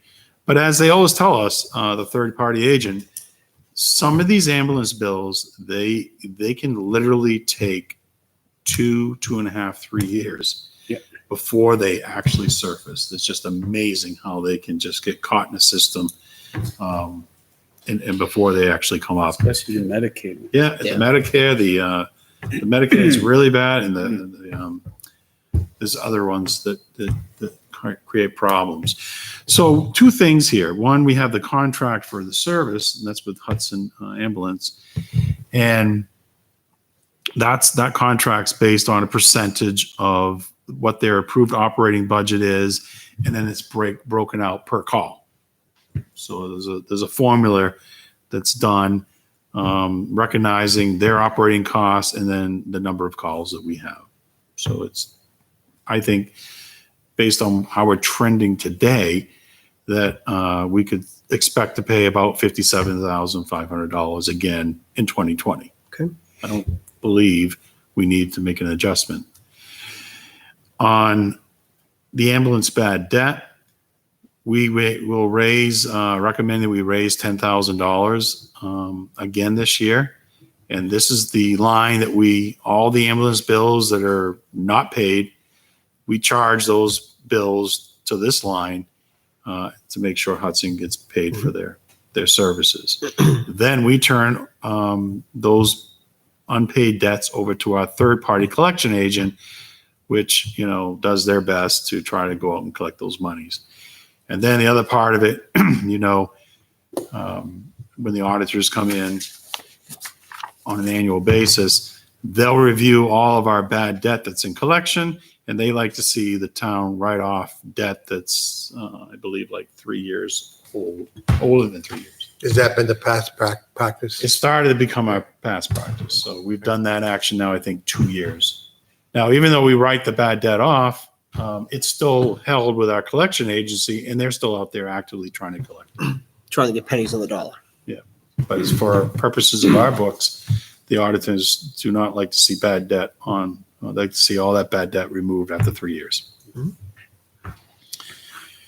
So no change proposed right now. I'm kind of waiting, see what the third quarter payment is for Hudson. Again, that's always driven by their budget. So they adopt a new budget in July.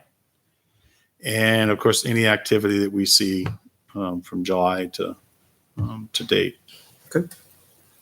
A lot of times in the fall, we see a little bit more activity in town from the use of the ambulance. Okay, next we have fire hydrants. Never thought I'd see the day. Well, I'm still There's swearing. got to about be them. a glitch. It went down $3,900. This is a number, but I do need to verify this number with Penachuk just to make sure I'm correct. But we had last year, they had a rate increase that was pending from the PUC. And when it finally got approved, they roll that into your monthly bill and it's retroactive. I think we've paid off all the old retroactive rate adjustments. And that's why you see going forward, to the best of my knowledge, everything will remain constant at this point in time at $39,000 per month. God, I wish we I were will part of be, Manchester's water I'll be system. double checking that. So you see, if that's the case, for this year, for the first time in many years, we would actually be down $3,900. I like But that. a total cost of $479,164. I have So a they charge question. us $39,000 a month for the hydrants? And I pay for them, and I don't get any service. Per month. Yeah. That's $160 a hydrant. Can we charge them for their water lines that come through town? I know. I mean, it seems only fair. If they're gonna charge us for hydrants, that we should be able to charge them for their lines. That they're Tax running on them. town property. We've done that dance. They do. I believe they do. danced Yeah. on They them. do? Pay We the do. town or I the believe state? they do. We do. pay to us. Can I ask a question? Tax. We do. There is a property tax that's charged. Utility tax. And we were caught up a couple of years in a tax abatement case with them, Right. and that was settled. Oh, yeah. That's how it gets done. I have a question. And that is that recently on the Litchfield What's Up, okay, there's been some discussion about rates. And the same thing, the hydrants is the rate that we're paying the rate and paying the hydrant in our taxes, okay, if you got water. Being on water is not always the best thing, okay? I'm not a fan of it because we had wells that were good. Mine's But so- Mine's good. are they looking into the cost? Is the town going to look into this cost? You look at the towns surrounding us, okay? They're paying much less, and we're paying 100% more. Kevin, it's all governed by the Public Utilities I Commission. understand that. Penachuk So there's East- nothing we can do. Penachuk East is east of the Merrimack River. And if you look at it, it's got Litchfield, Londonderry, Yep, parts yep. of Wyndham, parts I of Pelham. And they all pay the same rates that we do. It's not just Litchfield, it's everybody on Penachuk East. Everybody on the other side of the river, on the west side of the river, Yeah, I know. is just regular Penachuk, and they pay far less. But we can't regulate our own rates because Penachuk dictates that through the Public Utilities Commission, like Brent said. I understand. So what's your question?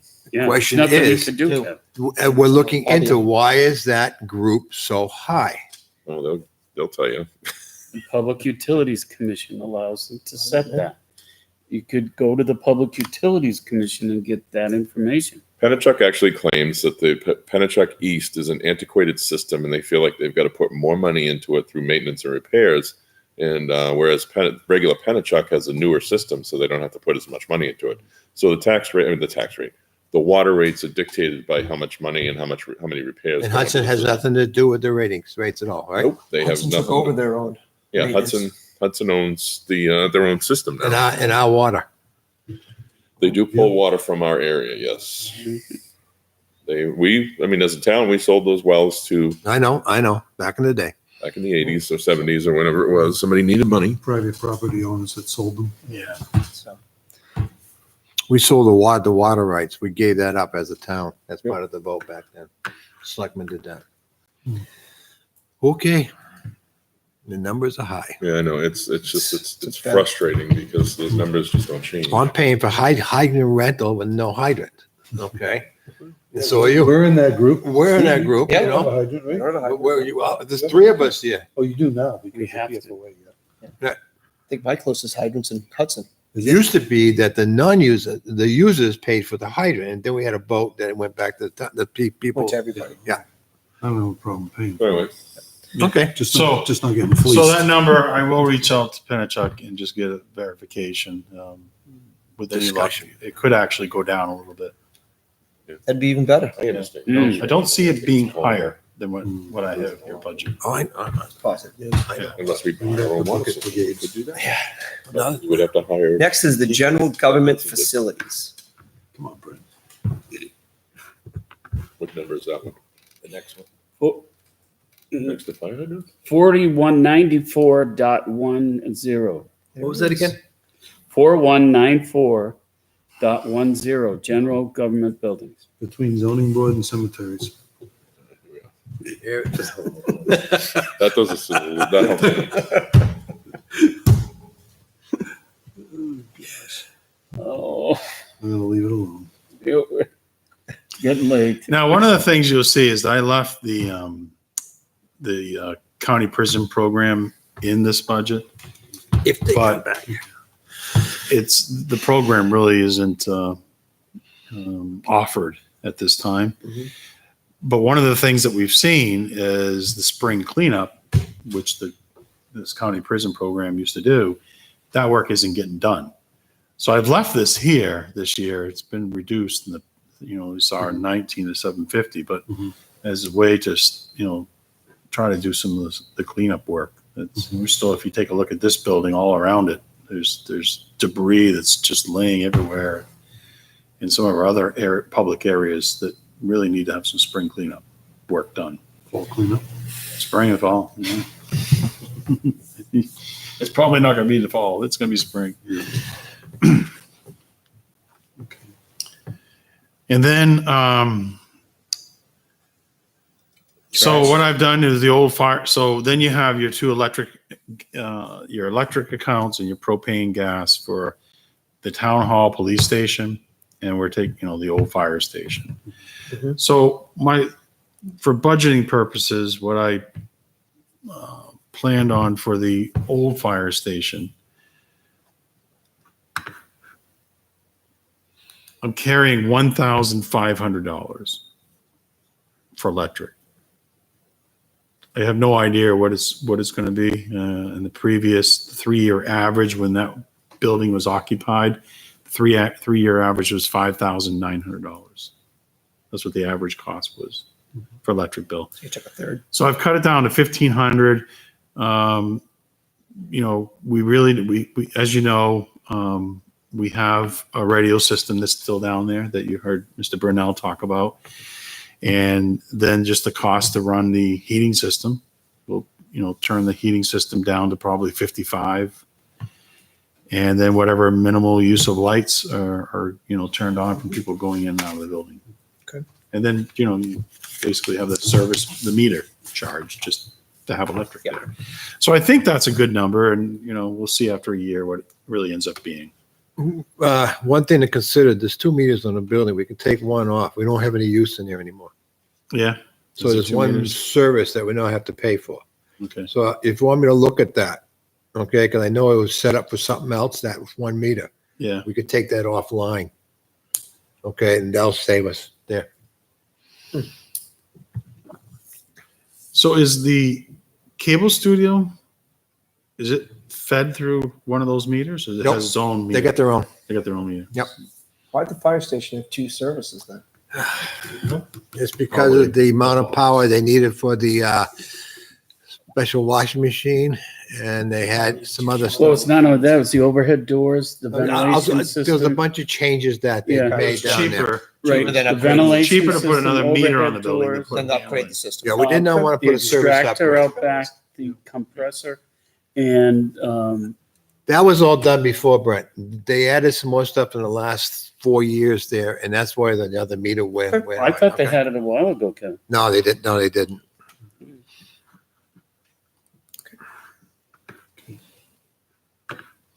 All right, so then one of the biggest changes here is the trash container service we have now here on the municipal complex, which services the fire station, the town hall, and the police department. So we have a dumpster now that's through Dave's contract, and that's $288 a month. How big a dumpster is that? It's the one standard size that he has deployed everywhere. So I'm going to say 2 yards. Is that emptied every month or every 2 weeks? Every 2 weeks, I believe they come and empty that. I'm going to play on this one here. Why? When we're so close, they're even closer to the dump, and so are we. And we've been hauling trash for the last 10 years. We got rid of the dumpster because of the cost before. Because Well, people were using the dumpster for other uses than town use. well, I'm just bringing up the facts. well, we ran into problems with, as you know, we've had trash problems here in this building. Not really. Different. Well, we had someone using their own personal vehicle, which they shouldn't have been. And then, That was me. I just want to make sure No, I- everybody knows it was me. no, Who no. came to go to the dump every week, and I picked up the trash to go there. Yeah. And I volunteered. Oh, so I want to make sure you got it clear. But Dave was using his own vehicle as well. David was using his own vehicle. I know that you used your own vehicle, you're an employee. And that was something that came out. Your I don't know if it was an problem, not MRI report or whatever. Like an came out. MRI. Something came out. Oh, the MRI again? Okay, volunteerism is not a strong point with it. And the trash that was being hauled down at the old fire station, they had a dumpster down there. It was taken away. They had an old Army surplus trailer. It wasn't even registered. And they were using that to haul trash to the dump. Again, wasn't registered, wasn't even roadworthy. So then you got yourself into a situation again where you're trying to transport this way. So between the 3 buildings, we're generating, and we don't have a custodian that can be transporting trash all the time. You've got community room now that's being used at the fire station that's generating, waste like pizza boxes and who knows what. And it can't just be thrown in a trailer outside. So that's what's this going is on. not a big expense for At all. It's for For to 3 make buildings. supporting 3 sanitary buildings. to keep everything sanitary and get the trash. We don't want people bringing stuff. And again, it's in their part own of the vehicles. it's part of the contract that we have with Waste Management. So when it's bid every 5 years, that's their quote. Okay.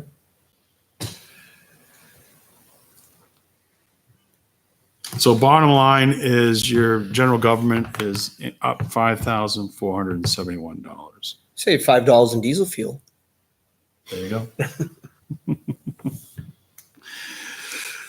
Yeah, and that's a good point. I am holding the fuel prices. Our regular fuel is charged at this budget line. I'm holding that at $2.50, and the diesel we're still holding at $2.75. It's been a good number for the last 2 years. I know that we've had some spikes up and down, but it's been It's been pretty consistent. pretty good. Okay, that takes, I guess, Park and Recs we'll do another time. Yeah. Mm. I'll reach back out to them. Okay. So that takes us out of the budget review. Next will be the Town Hall heating system replacement. Mr. Brown. All right.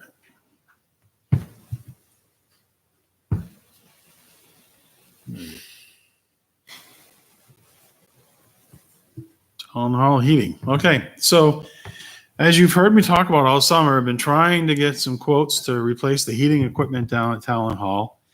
Finally, through the connection of Doug, Nickel was doing some work with health inspector work, and he had a conversation with a company, and they recommended that we contact them, so I did, and it worked out pretty good. So Elm Grove Companies, the sort of a division, they've created their own HVAC division because they have so many rental properties. They felt that it was made sense to just create their own division.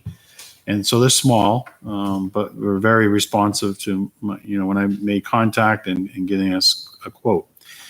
So they've been out to the site.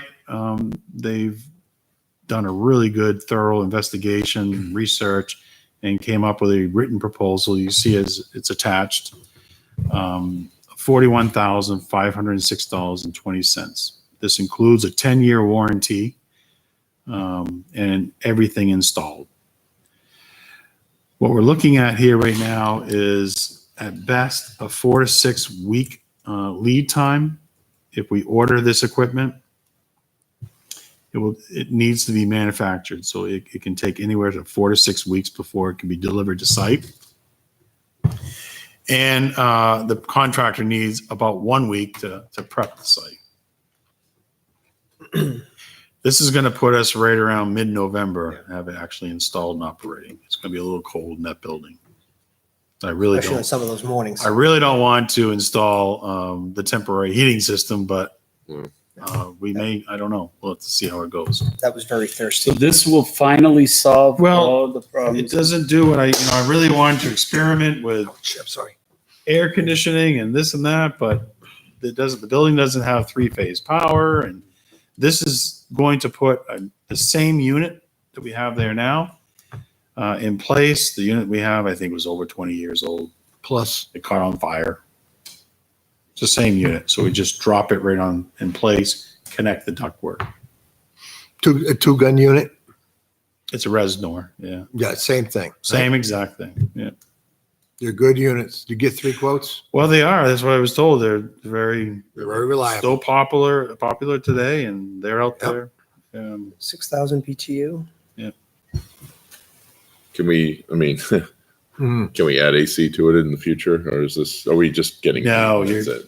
you're going to be, this will be strictly, so if you were going to do air conditioning there one day, and to separate be unit. honest with you, I don't know if it really makes sense. No, I know that. But if I you was just were wondering. to, you could always take a look at those heat pumps, those units, Splits. the split units. Yeah, those are great. But you'd be putting like 7, but that was one of the options. I know some of the contractors were looking at.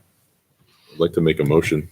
Go ahead. I move to approve the contract with Elm Grove Companies to replace the Talent Hall heating system in the amount of $41,506.20 in accordance with Section 7, Emergency Procurements of the Town Purchasing Policy, and to authorize said funds to come from the Building Systems Trust Fund established for this purpose.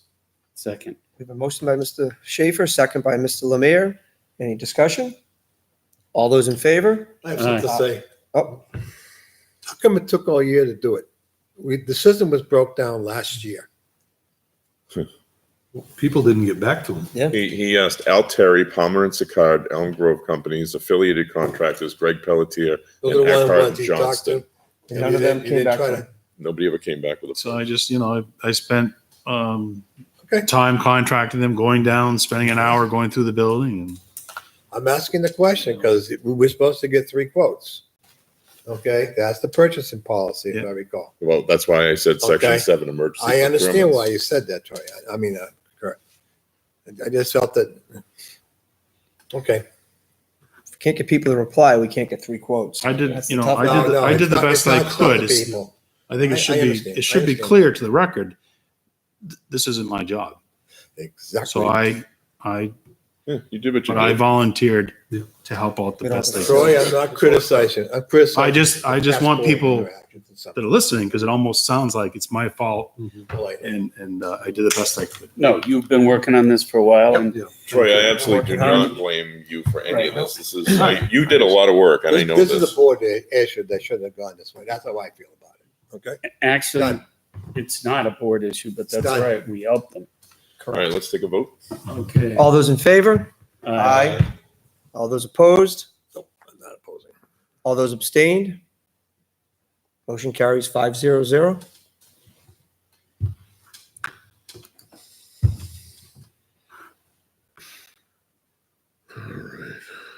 The next item is Lions Club Trick or Treat event tailgate.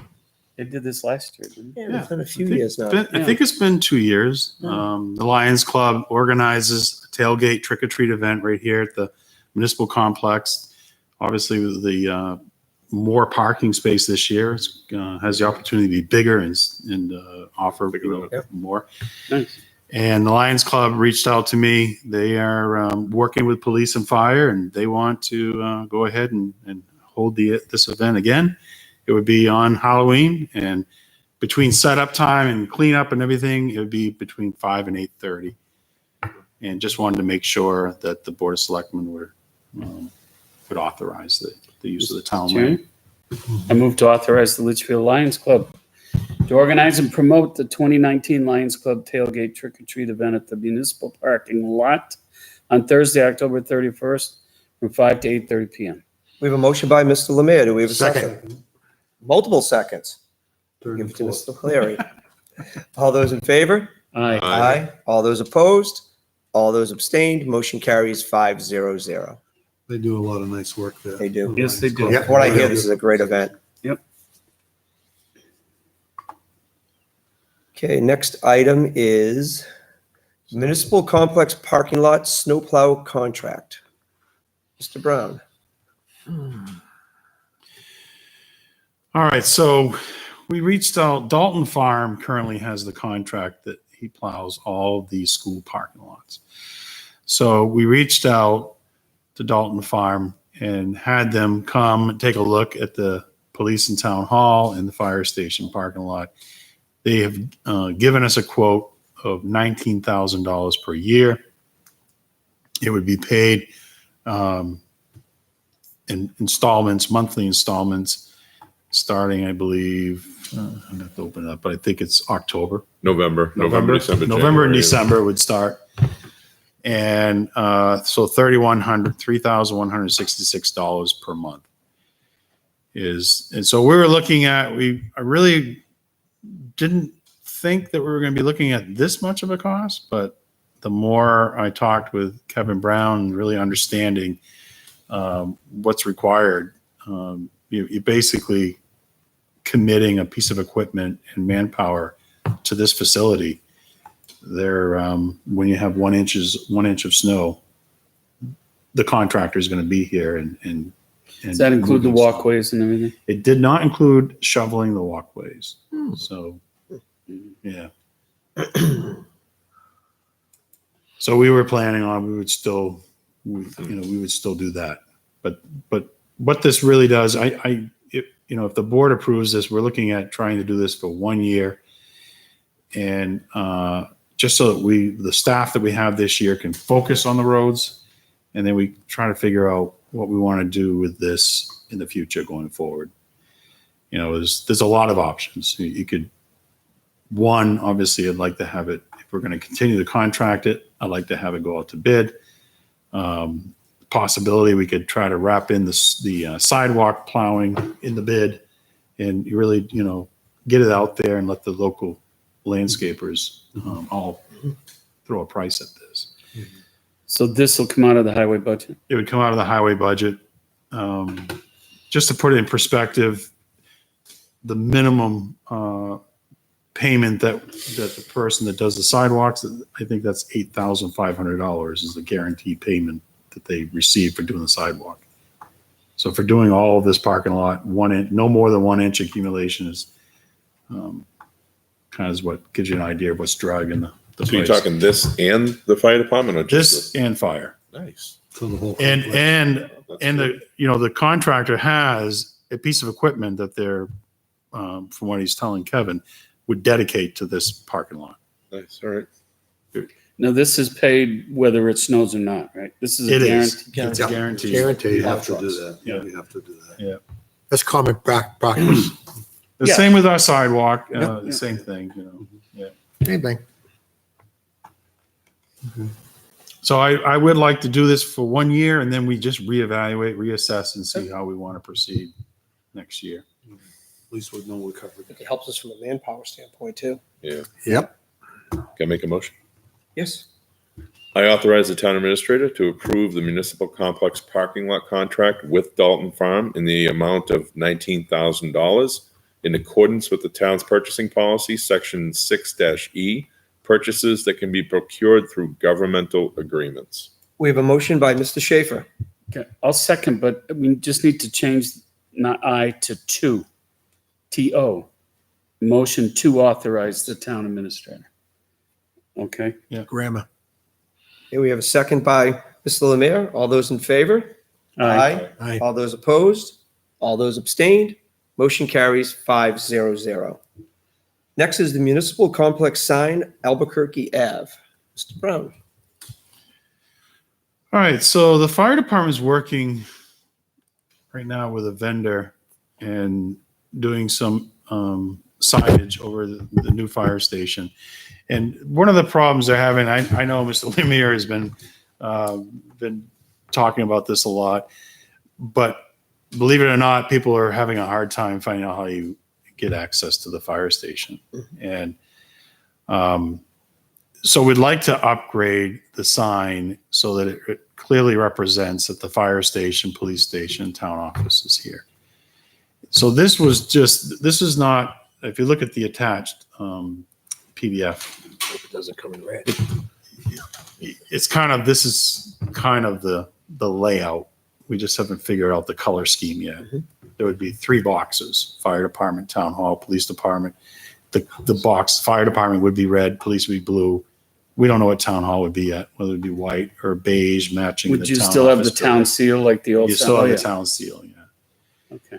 But to redo the 2 acrylic shields, paint the frame, and just do a general cleaning of the electrical system, you're looking at $3,500.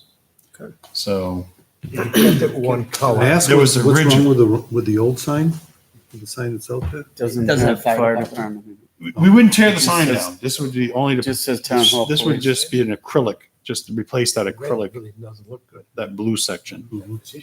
Eventually, we'll have to get to the Hillcrest one and talk about Yeah, that. I just, I wasn't, this is not something, in our budget we're planning to do. And so apparently in talking with this vendor, you're looking at a little less money, but you're right around $3,000 to upgrade the Hillcrest sign. So for this year, I'd like to try to address the Albuquerque sign, and then we try to Well, deal with wasn't Jason Hillcrest. talking about? Well, I'm talking about the Hillcrest sign right here. That at the Hillcrest end and of our Albuquerque. driveway. Oh, Not the oh. one down on I'm 3A. sorry. The one way down, we should wait Because- until we figure beautification. Right. That's the one he was. And Litchfield needs to be. Yeah, I know. ELD. Yeah. Okay. Spell check. So we continue to work with this vendor. I'm not a fan of the colors. What's that? I'm not a fan of the color. The red and the blue and the white. If you red, white, and blue is a flag, if that's what you're thinking about here. But it's in a residential area of town. I don't want it to look gaudy. We cut the light bulbs out of it because the lighting was so bright before. Right. Okay. I know. Yeah. There's a lot of discussion on that. I tend to agree with Kevin Troy. If there was any way that, couldn't they just change the lettering of the existing sign to add fire department onto it? I think that You know what I'm saying? See, you have town hall, Yeah. police, the police station. Could you shorten police? Could you just put Police and fire police station? Yeah, You know, police and fire. That's it. fire. Do something, And I'll bet you'll save a lot of money. And I do like I agree with Kevin. I like the blue with the seal and the lettering that's there now.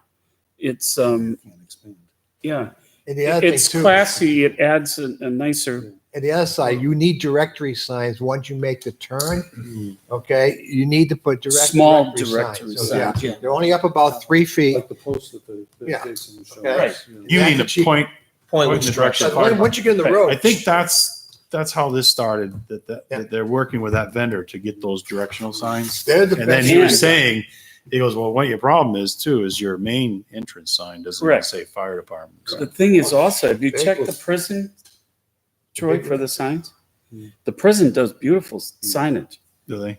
For, Yes, they do. I used to get, in Northwood, I got all my signs from the prison.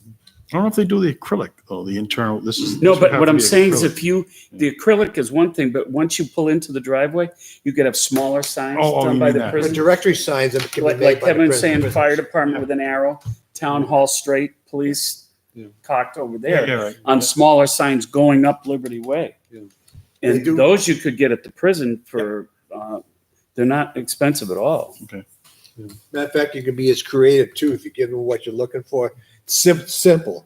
The only thing with directory signs, you got to get them up a little higher because of the snow. Well, for the snow. Snow, yeah. Okay, if it's higher than 3 feet, you may want to go 5 or 6 feet. You want to walk underneath it or So something. wait a minute. I'm sorry, I'm thinking of your head. Let's not go Okay? too, let's not go too far. Have to look up.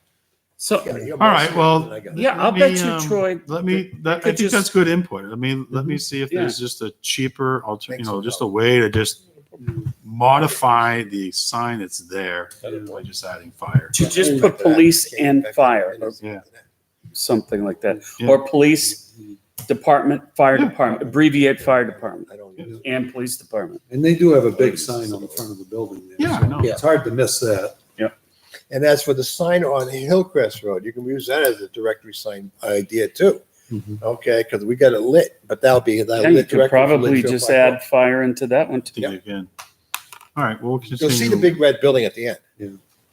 That'll be an It's an awful indication. lot of money for a sign, I think. Yeah, I know, I did. when I really think you'd adapt the other one. Yeah. Mhm. Duct Okay. tape and a That's a Sharpie. great idea.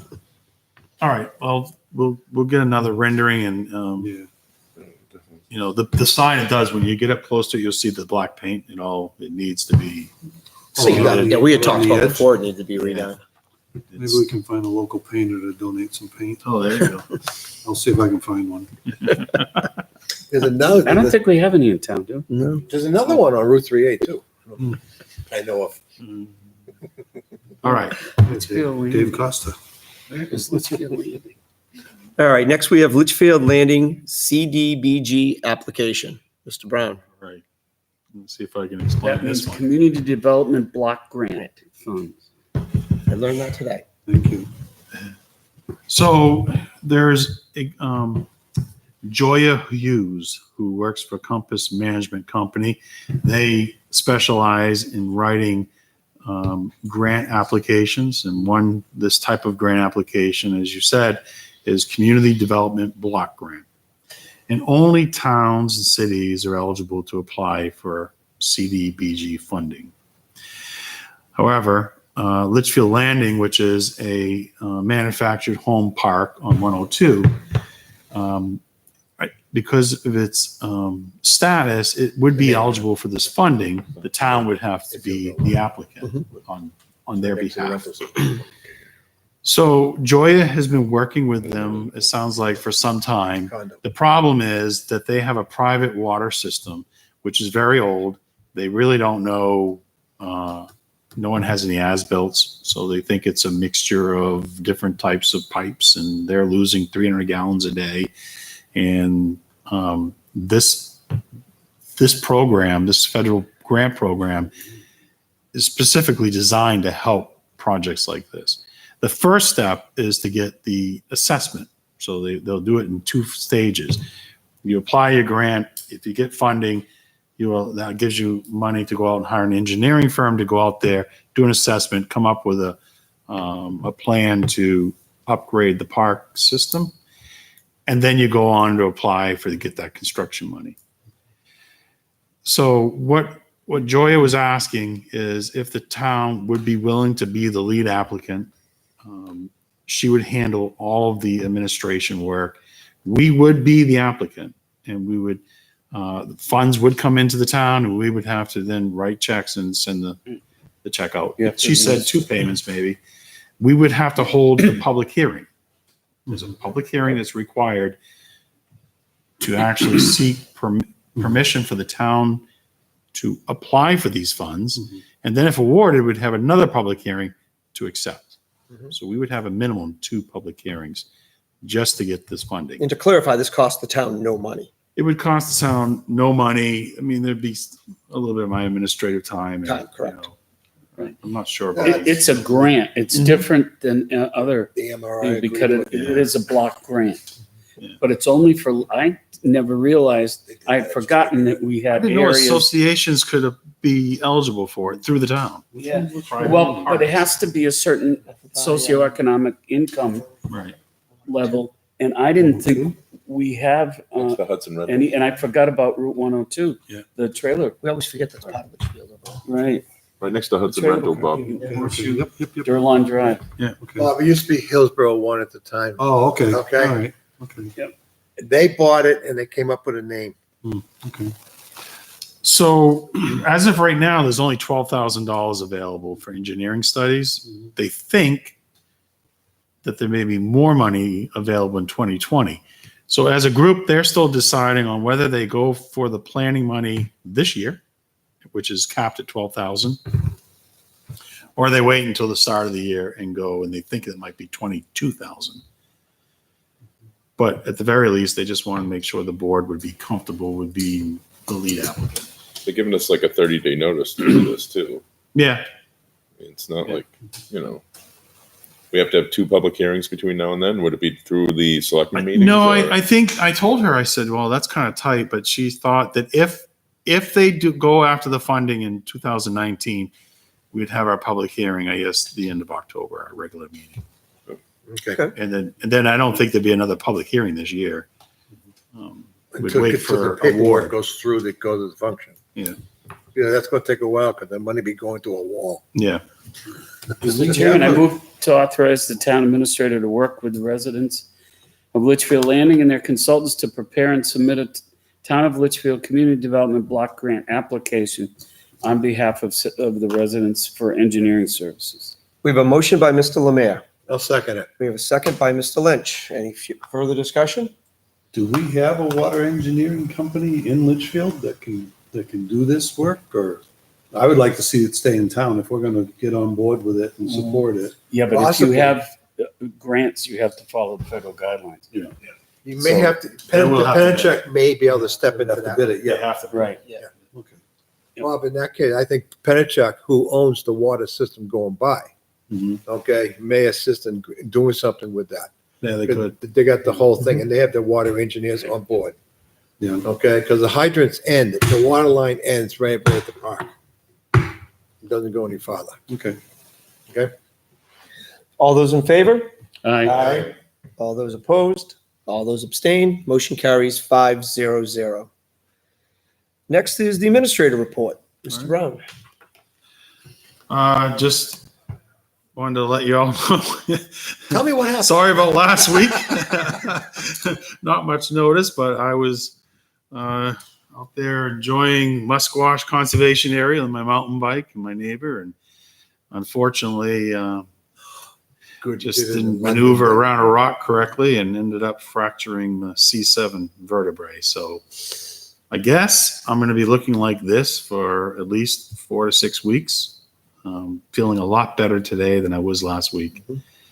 But this is my new look for a while. Glad you're Have you learned healing. anything? Yeah, it was, At least we can work on the budget now. yeah. So Can I sign your neck brace? I will say the color of your face is redder. I do know a good chiropractor. But one of the things, so what I am doing, just to let you know, we talk about stormwater. Well, our annual report that's required is due the end of this month. last week I had planned on doing a lot of the work.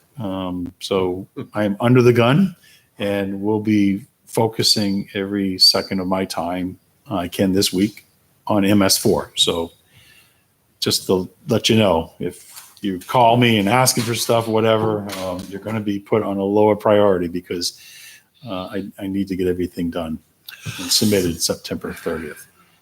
I've also been invited by the EPA along with the Regional Planning Commission. We're doing a live webinar tomorrow, which will be available throughout the country, I guess, where we're talking about our story on how we did our mapping here in town in cooperation with NRPC. It's supposed to be a small town twist on it, on how we didn't have the in-house ability for technology and labor to go out and, do all the data collection of our catch basins and stormwater infrastructure, and how we used NRPC and our ongoing relationship with them. So EPA learned about this and reached out to us and asked if we'd spend like 10 minutes to talk about our story. So I'm doing that tomorrow at 1:00. First time participating in a webinar. So new experience for me. See how that goes. I was born in a log cabin. Yeah. Been there, stay there, safer. Yeah. So that's it. Okay, thank I you. have one thing I want to ask Troy, and that is, Mr. Martineau called me today. He spoke to you. He wants only the copy of Lou Karen's report. Yeah. You could get that to him. He'll come down and pick it up tomorrow. Okay. Okay, please?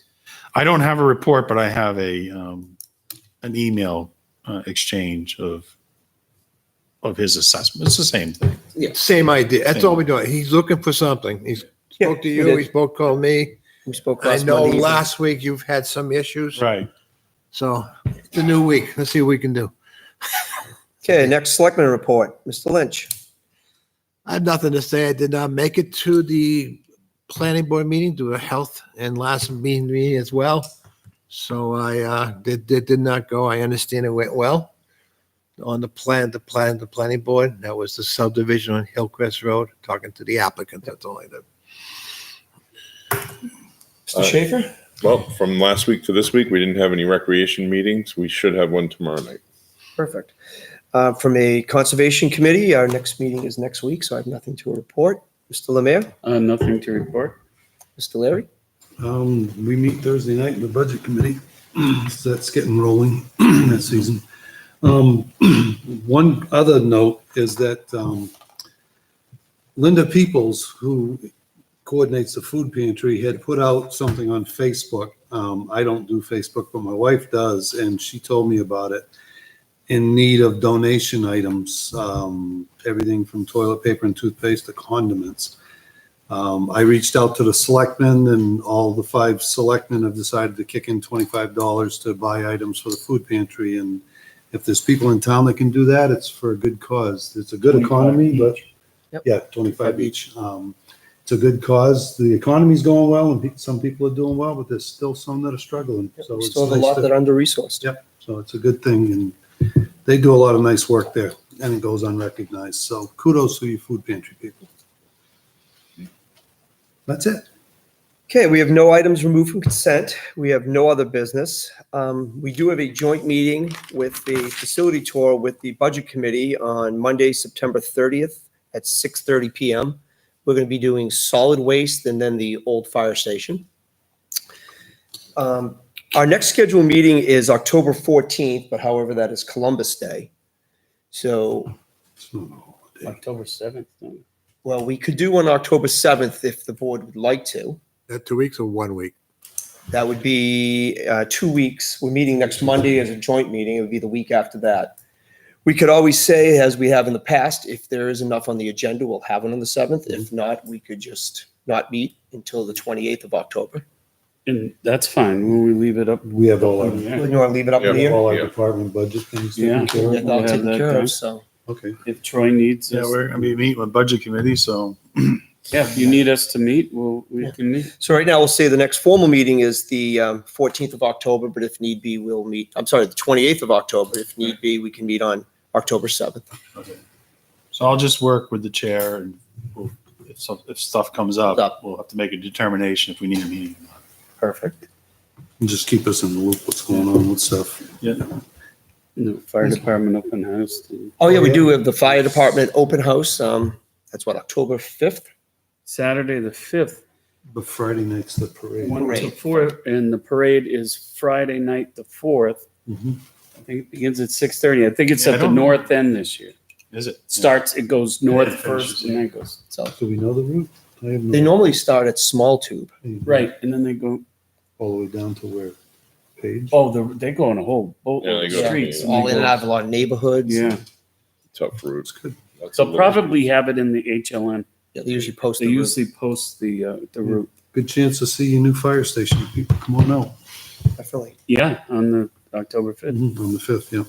The only item we have this evening is a non-public session under RSA 91A32A, promotion or compensation of an employee. We have a motion to go into non-public. So moved. We have a motion by Mr. Larry, Second, second by Mr. Schaefer. Roll call. Mr. Aye. Lynch, Mr. Schaefer. yes. I am yes. Mr. Lemire, Okay. Mr. Larry. Aye. And I forgive, I did not raise my hand once and the scribe texted in and said, how did I vote? Be looking at your text messages. I'm not. It was an email. It popped up on my computer. Okay, we're now in non-public. Thank you for tuning in and have a good evening.